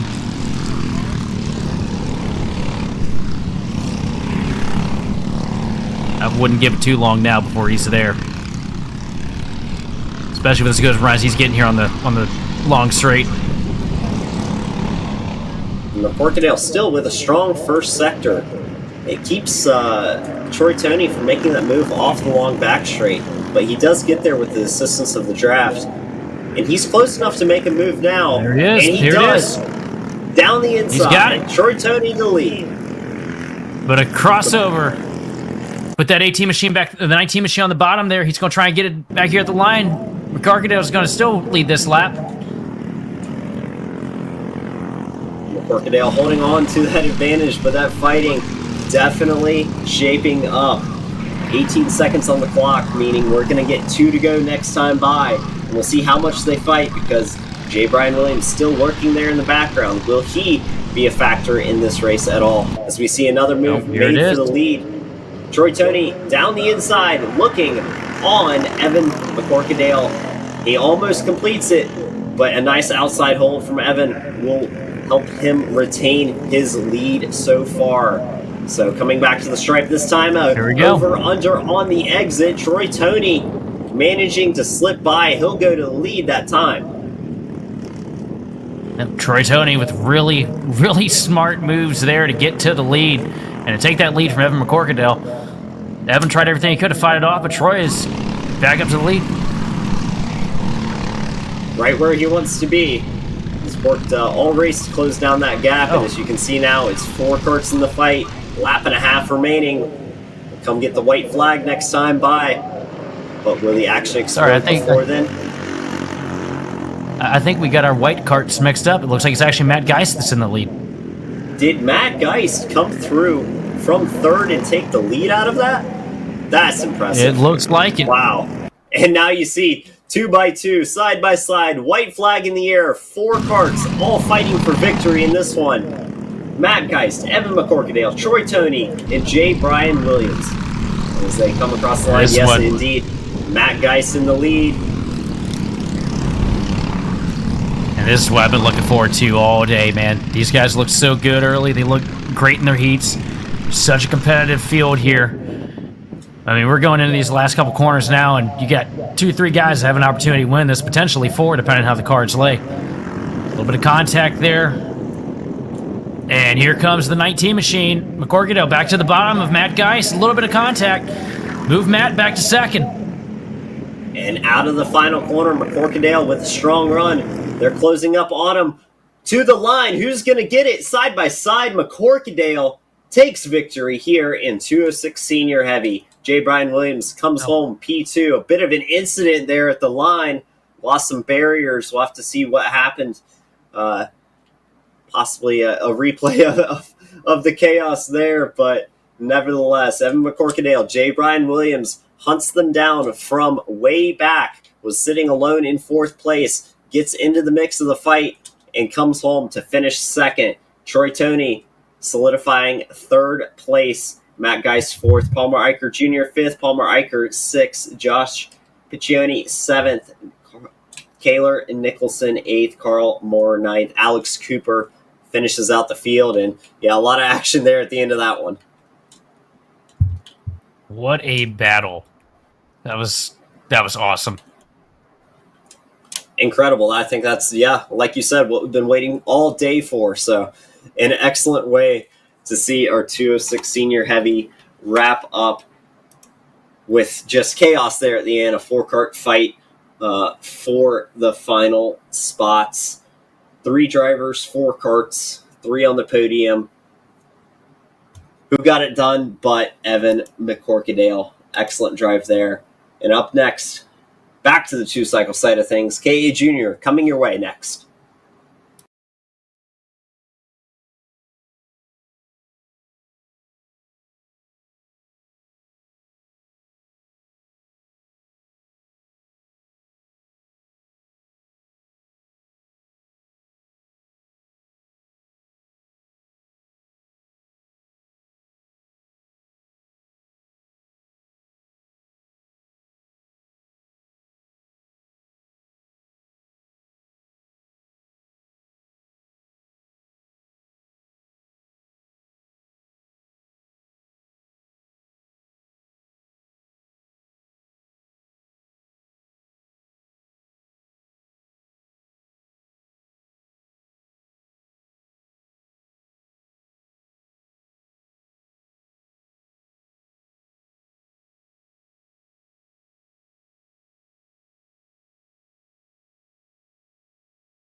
Back on track now, your KA Juniors, and it looks like we are underway as these drivers running around this track. And correct me if I'm wrong, that is Landon Buer out front, but not for long. Down the inside, AJ Stoner to the point early in this one, so action heating up already as Landon Buer and AJ Stoner going at it, and Ryan Mort there in the background. These three have been strong all day long. AJ Stoner taking over that lead. We'll see what he has to offer from the front of the field. Can he run away, or is it going to be another dogfight like we've seen so many times in the past? And Landon Buer holding on strong there in P2. And AJ just pulled off probably one of the coolest passes that I've seen all race, man. You saw him there. He was crossed up.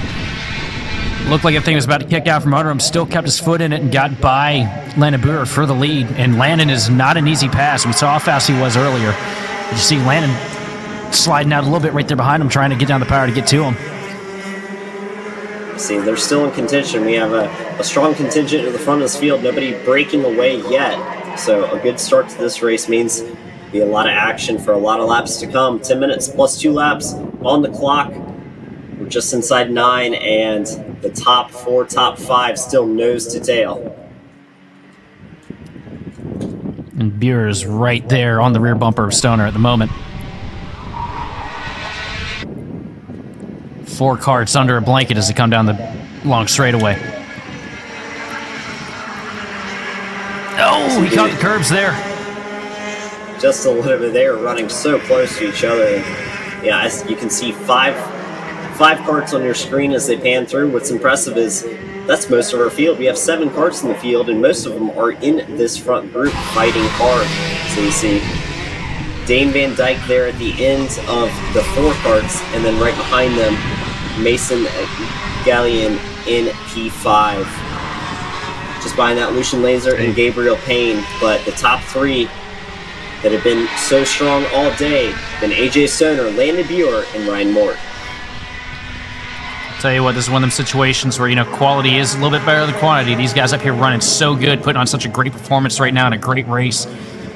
All nose to tail as you got a battle for second place shaping up right now as you see Ryan Mort dive down to the bottom. Think they touched tires a little bit, backing out of it here on the straightaway.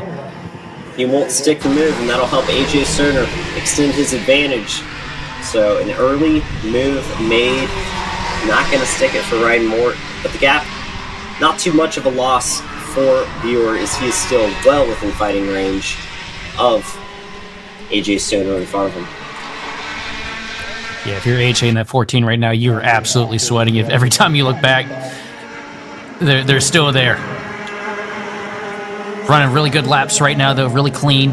Not making any big mistakes. You know, caught the curb a little bit ago and almost threw him out, but did a good job recovering, being consistent now, which is the way he needs to be, but he's got a rear bumper full of Landon Buer in the 820. Across the stripe that time by, we'll take a look at the lap times, and yes, indeed, Landon Buer, the fastest kart on track as we expected, seeing it visually on our screens, confirmed by the timing sheets. He is on a mission. Oh, here we go, a little bit side by side into the bank corner. Move Buer up to the lead now. Down the inside in the AJ's hole. going to lose 2 spots. Whoa, big moves. 3. All throughout the top 4. That's what AJ did not want to see. Because he knew as soon as one got around him, it was likely that the whole train was going to go by him. And you see him get 1 spot back, get back up into the podium in the 3rd. And you see he'll recover there to settle into 3rd. He's not going to let Van Dyke get by him just yet. But Landon Buer taking his turn at the lead. He'll lead the MPG contingent of he and Ryan Mort as they try and secure a victory in the KA Junior final here. To them, nose to tail on track, just a bit of a gap to the 3 carts behind them as they will try and work together and separate themselves, but we know AJ Stoner has really good pace, so we'll look for him to try and make inroads into this lead. I think we saw Dane Van Dyke set up AJ Stoner for a pass. I'm not sure if he was able to make it. Yes, he was. Moved Dane Van Dyke up to 3rd place. So lots of action to start this race off here. I mean, still half a race to go. We got 5 minutes plus 2 laps remaining.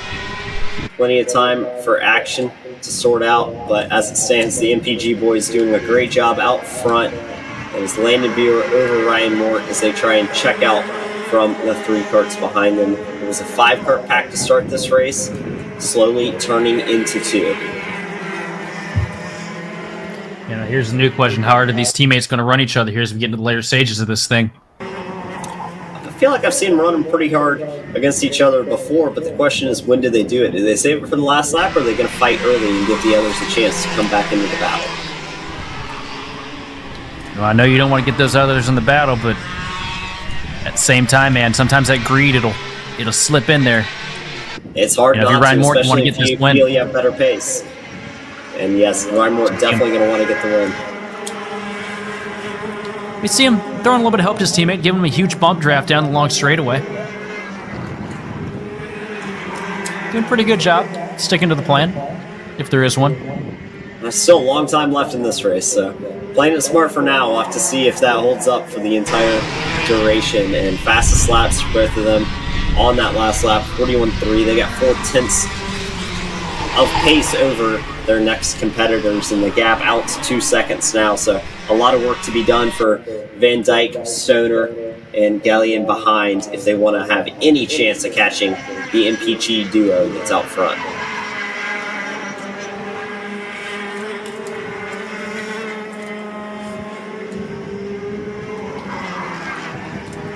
I will say that 820 machine is going to be a hard pass. Ryan Mort, he's been so fast this evening. But Mort's been right there with him every step of the way. Or as he's done an excellent job, especially running with someone at Landon Buer's caliber, both familiar names on our national schedule, and showing why here at Whiteland. There's got to be something wrong with AJ's car, because he has fallen all the way to the tail end of the grid here. And it looks like he has not completed that last lap, so yes, definitely issues for AJ Stoner. A tough break for the driver that started up front, was so strong all day. So much pace in that number 14 kart, but nothing to show for it with a issue here in the main. That's a horrible break for him. Sometimes racing, it'll bite you when you least expect it. If it's not meant to be, it's not meant to be. That is indeed the case, but right now it's looking meant to be for Landon Buer and Ryan Mort. Tough part's going to decide which one of them is going to take home the top honors, but they are running beautifully right now, and on his own, Landon Buer setting the fastest lap last time by. Yeah, Landon Buer just a little bit better than his teammate Ryan Mort, and it's at the point in the race where it's really starting to matter. We got 3 laps to go as they come through the final turn here to take the white. Ryan Mort a little bit better that lap, though, with a 2.57 to the 3.34 of Landon Buer. But Landon's so consistent. So just over a lap and a half remaining in this race. And it appears as though one of the MPG karts is going to take home victory. Our only question, which one? Landon Buer leads, Ryan Mort chases. A couple of corners left before they hit the white flag. And down the inside, here we go, huge move. Ryan Mort stuffing one down the inside of his teammate. He'll get past Landon, takes the white flag. Ryan Mort in the lead of this race, and now Landon on the back foot with a gap to make up if he wants to have a chance of winning it. What a move from Ryan Mort. Man, that took some courage, because he threw that thing in at the last second. Oh, and that was the checkered. Apologies, that was we mixed up on our laps again. That was the move to seal the deal, win the race. Ryan Mort, excellent pass there on the last lap, gets the job done, and secures the victory in an MPG 1-2 here in KA Junior. Behind them, Dane Van Dyke comes home third. Mason Gallion, Gabriel Payne makes up your top 5. Then Lucian Laser, and unfortunately issues for AJ Stoner. He'll come home 7th. More action when we return. It will be your 206 Light main event on deck.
206 light on the track, getting ready to take the green. 10 minutes plus 2 laps. Coming up, main event for these drivers here, getting set to go racing.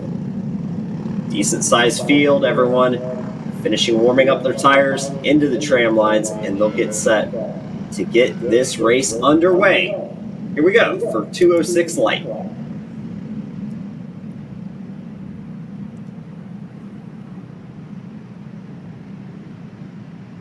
And green flag, and we are racing.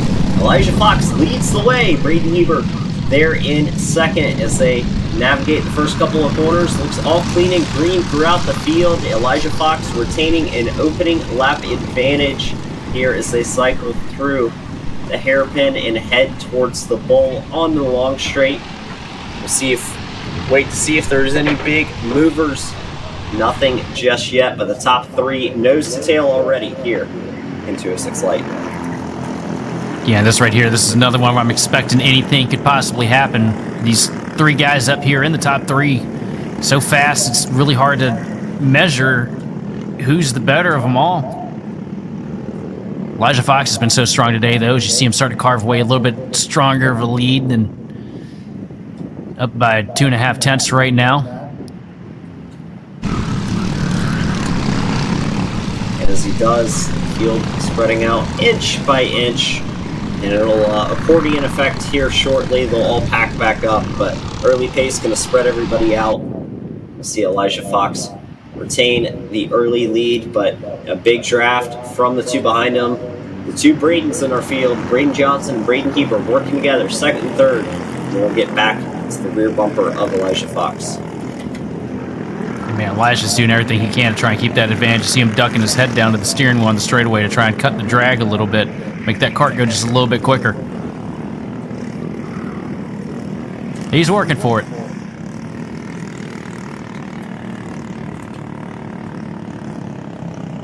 Top 3 still on a breakaway.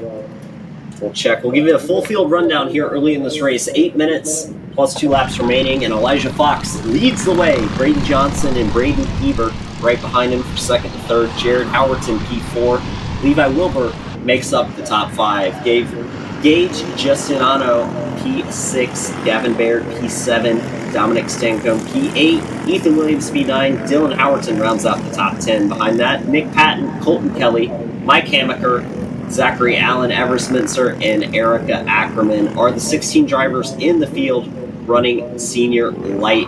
So across the stripe that time, we have a nice breakaway with the top 3, and then Jared Howerton and Levi Wilbur having their own battle there in 4th and 5th. But does anyone have anything for Elijah Fox? He is strong on the pace so far, and it's just about all the 2 Bradens can do to stay with him. They can catch him, but it seems like he's got enough pace that even with the draft, all they're able to do is just get to his rear bumper. He has such a strong package underneath him that he is really controlling the early stages of this race. Yeah, Elijah's doing a really good job maximizing on his corners. Doing a good job keeping that momentum up through the the technical section of the track. We've seen people make mistakes today and lose a lot of time. Doing just a really good job at maintaining his pace and staying up here at the front. But it's going to get trickier, especially as the laps wind down. As, Johnson gets closer and closer to striking distance. He's still all over the rear bumper. As they head towards the bowl this time, still 3 nose to tail. 2 Bradens going to work there on Elijah Fox. Elijah low in the seat, getting some nice assistance from Braden. And they will work through the last sector of the track.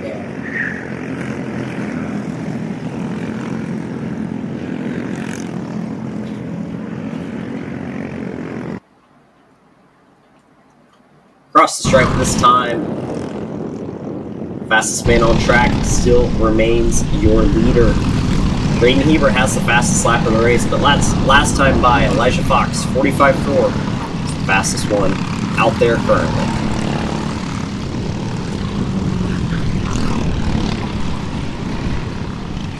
A huge shot to the rear bumper from Braden Johnson, though, as they come down the long straightaway, pushing him up into the corner, trying to get a little bit of clearance from third place. Braden Heber Heber goes a little bit wide on that corner. Doesn't hurt him too bad.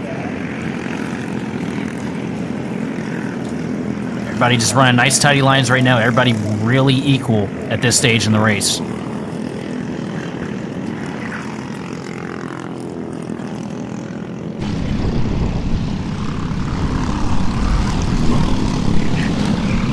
Very equal, and you see the top two just starting to stretch a bit of an advantage as they work together very aggressively, pushing all the way around this Whiteland Motorsports facility. And there you see it on your screen. Losing touch is Braden Heber, just a hair, but he's still back there, waiting to pounce if these two kick up the action at all.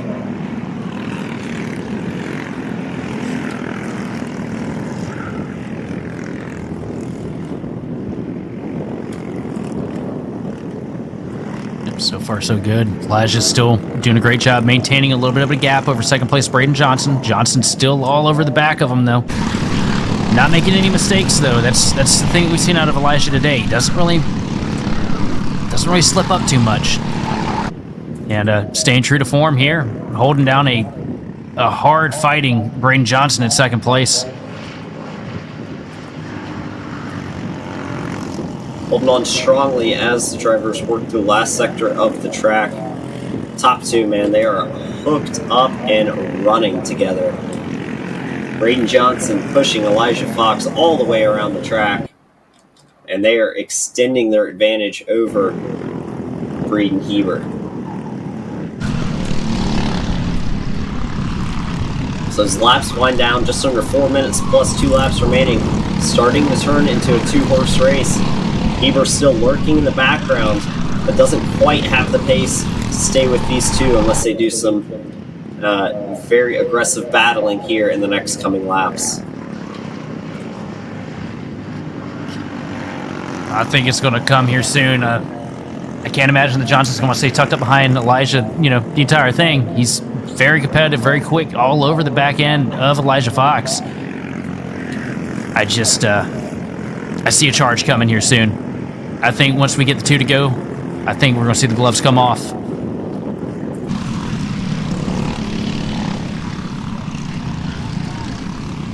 We are inching closer and closer to that moment.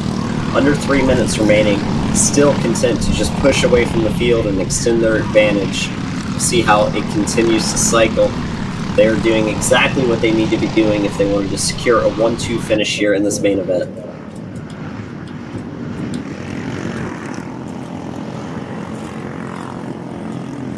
They have really slipped away from Heber in third place. Heber now 2 seconds back from your race leaders.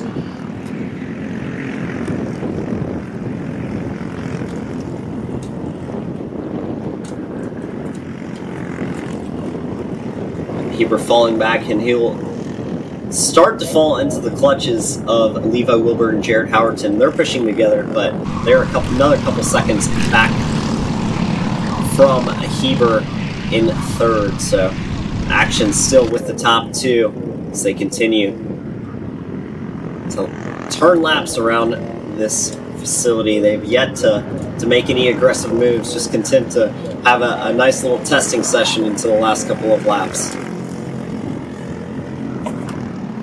Yeah, just out here hot lapping right now. No sweat, big gap to third.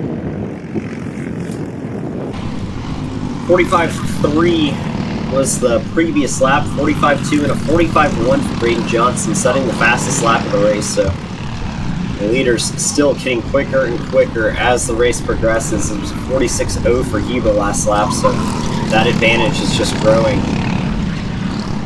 increasing lap by lap, more and more. And we're getting down near the end of this race, and you can see how hard these guys are trying, still pushing for it all. Elijah Fox deep down in the seat, tucking away as much air as he can. And right there on his tail, Braden Johnson. Elijah doing a little bit of exploring of the track limits there. You see him get the dirt a little bit coming out of the corner. Not hurting him bad. See him getting past the lap car right here.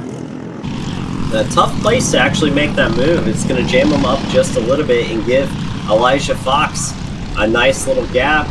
40 seconds on the clock. be 3, maybe 4 laps to go at the stripe. So we'll see if, with the lap traffic assistance, does Elijah Fox run away with it here, or can Braden Johnson claw his way back to that rear bumper and turn this into a dogfight at the end? It looked like it helped him, at least for this lap. The pressure's off a little bit. Just run nice, consistent, clean laps here. Don't try to make too much noise, and you should be able to bring it back home.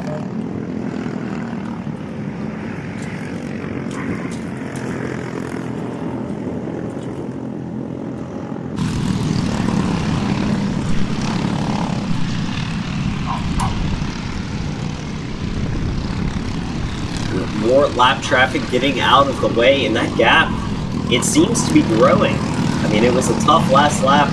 Braden Johnson taking the brunt of that lap traffic, and that's given Elijah Fox a 1.2 second advantage to run with from the front. 3 laps on the clock, be getting 2 to go this time by. Is there anything left for Braden Robertson to do, or is this Elijah Fox's race to the end?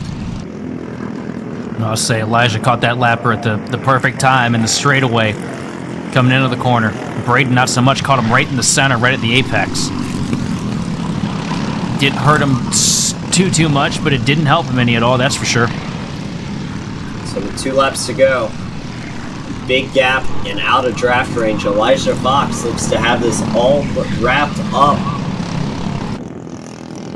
I'm sure Braden Robertson won't be happy that his bids for a win ended over the fact that lap traffic was just a bit in the way, but Elijah Fox screaming away to a potential victory here, enjoying the fact that he got just a bit of assistance to help ditch the kart behind him.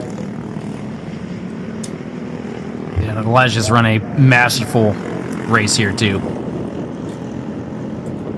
Especially when he had all the pressure in the world right there on his rear bumper. We got a yellow flag being displayed right now. I think we are checker. I think so I'm just a little bit off here, but on that last lap, it wouldn't have changed much. Just one more lapping session around, circuit around for Elijah Fox. He'll come home victorious here in the 206 Senior Light Final. The 01 machine reigning dominant over the field. Braden Johnson putting up a good fight, ultimately falling just a bit short in the number 26. Our other Braden Hebert, rounding out the podium in P3. Levi Wilbur coming home 4th, Jared Howerton 5th, Dylan Howerton 6th, Gavin Baird 7th, Gabe Justiniano P8, Ethan Williams P9, Dominic Stancombe rounding out the top 10. Then it was Nick Patton, Mike Hamaker, Zachary Allen, Everest Mintzer, Erica Ackerman, and Colton Kelly to round out the 16 driver field competing in 206 Senior. When we come back, more action coming your way. That wraps up our standard classes for the day. It is time to go racing for the Purdue GP. Coming up next here on Kart Chaser.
And for our final event here at Whiteland Motorsports Park, this has been the Indy Karting Challenge round number 9, presented by Kart Chaser.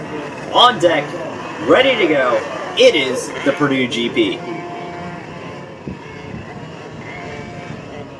As the drivers file into the tram lines, we'll get set to take the green flag for a final main event on the afternoon. Clean, slow start, getting ready to take place here. And green flag is out, and we are racing here at the Purdue GP, and big contact there for the outside row. That may have been P2. Bit of an incident there, a couple of karts jammed up, and we've got chaos already on lap 1. A couple of karts jammed together. We'll see if we can get nameplates and numbers on everybody involved in that. I think I see maybe Jason Schneider in the 81. Yep, as well as several others. So chaos early near the front of the field as well, but no issues for Carter Bowles, it appears. He is checked out and gone already. Yeah, I don't think anybody out here has a bigger smile on their face right now than Carter Bowles. Huge gap. Second place now because of that incident there at the start. And it looks like it's going to make his night nice and easy here to finish it up. Knock on wood, of course, because...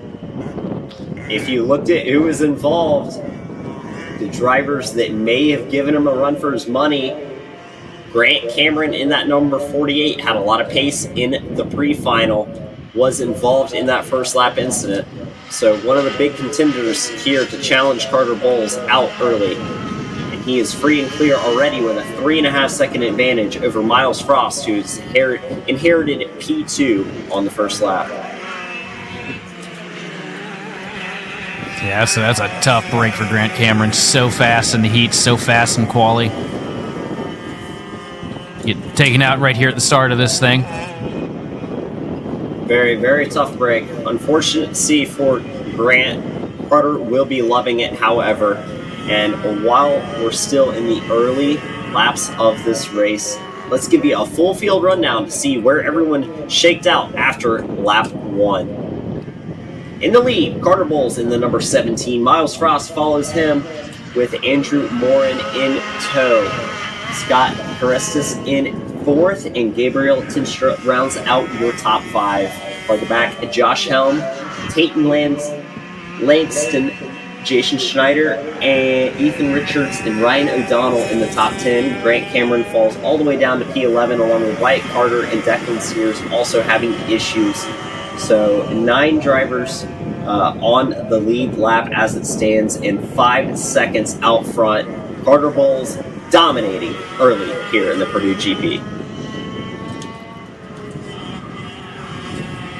Now, I would say, got really lucky there, but at the same time, I mean, Carter was so fast earlier in this evening, had a lot of pace. I don't think these guys would have had a whole lot of a chance to really fight him for this thing if things had gone the natural way. But definitely a lucky break at the start. A lucky break will give him a nice advantage, dispatch of his nearest competitors, and establish a 5 second advantage for him. We'll see what it is when they cross this time, but an even bigger gap back from 2nd to 3rd as they cross the line. 6.3 is the gap 1st to 2nd. Still waiting on the gap from 2nd to 3rd as Andrew Morin yet to cross the line. Now he does 15 seconds out of the lead, so extremely spaced out in the top 3. Carter Bowles enjoying his nice little testing session, lapping around Whiteland Raceway Park as he looks to secure victory here in the Purdue GP main event.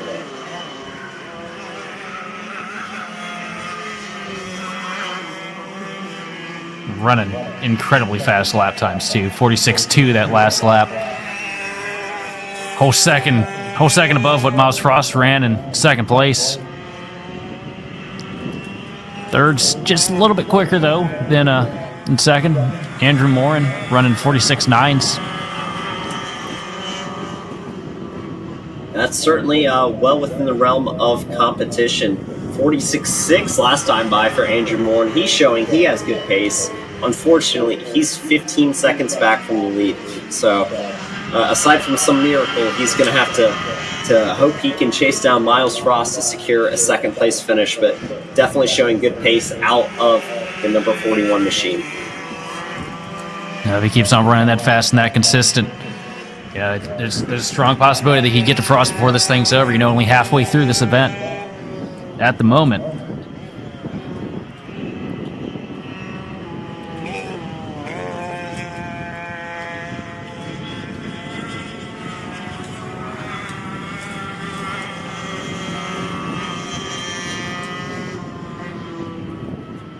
And halfway in, halfway home, you see just under 5 minutes remaining here in the Purdue GP final, and there on the bottom right corner of your screen, tracking view of Carter Bowles as he walks off and leaves the rest of this field. Consistently low to mid 46s for Carter in that number 17. He's got a big advantage. Now starting to reel the pace back in. He's dropping off 47.3 that lap in cruise control because he is 9 seconds out front of Miles Frost there in P2. Yeah, really, really big advantage right now. It's Carter Bowles' race to win, but it's also Carter Bowles' race to lose.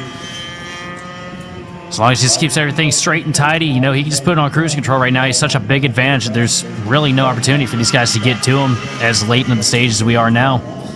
Just so long as he keeps her in one piece, he'll be good.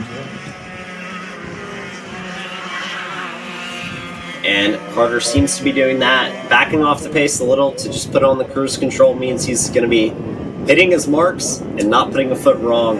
47.1 that lap. He's now consistently about a second off of his fastest, just out there on a lapping mission, trying to wind the laps down and see that checkered flag at the end.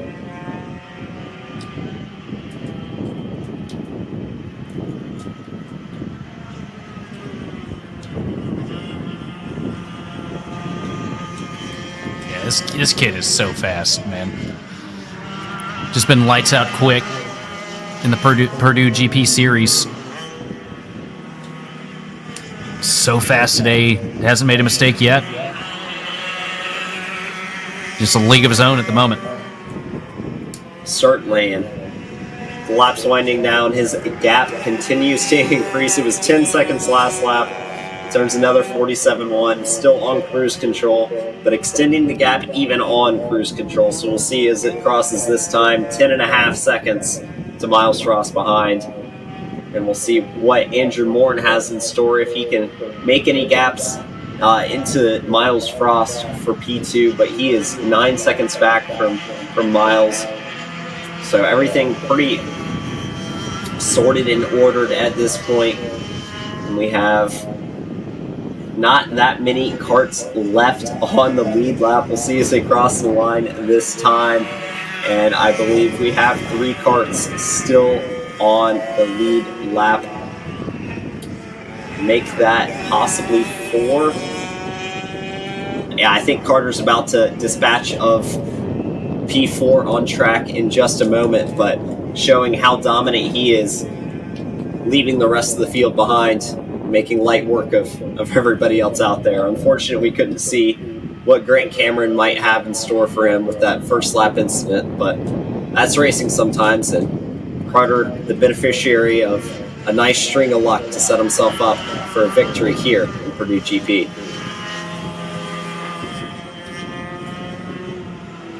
Yeah, Carter's just running away from him. I don't think we've seen a performance this dominant all day. Now, this is certainly definitely number 1 on the day as far as dominance goes. Carter, league of his own. We'll see how many karts he ends up lapping by the end of this, but he's getting pretty close on making sure it's the whole field. I'm kind of pulling for it. I think it'll be difficult to get the podium finishers. They're running some decent laps, and Carter's it's going to be hard now. But I think at this point he's gotten everybody aside from the top 3. So well done to Carter. And with just 45 seconds on the clock, we'll see a couple more laps in this race, and we'll wait to celebrate with Carter as he looks to secure victory here in Purdue GP.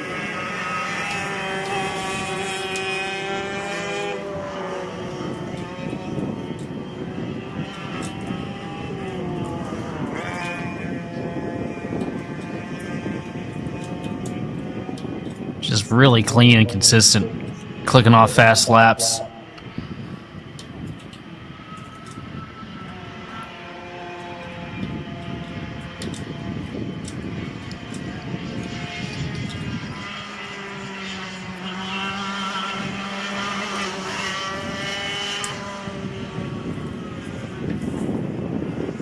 And as the clock hits 0, we are going to see Carter round this final corner and take 2 sticks in the air.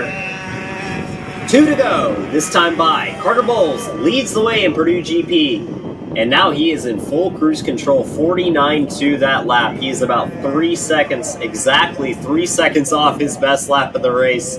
So Carter out there just taking in the sights and scenes around Whiteland as he has just 2 more laps to secure the victory here. And the gap actually closing a little bit behind him, now down to 9 seconds, but too little, too late.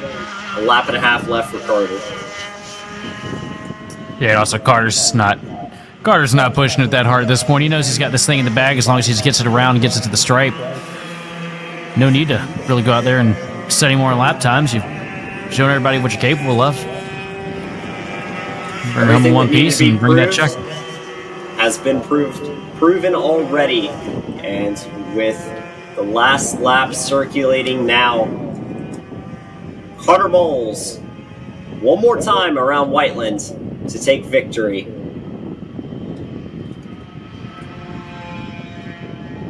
Down the back straight, out of the bowl, be headed to the fast sweeper, end of our longest straight, one of our best passing zones, but no one around him this time. He is in a league of his own by himself. Last couple of corners, through the left, into the right. One more straight. Keep all 4 tires on the track, and coming to the checkers this time by, Carter Bowles takes victory here in the Purdue GP.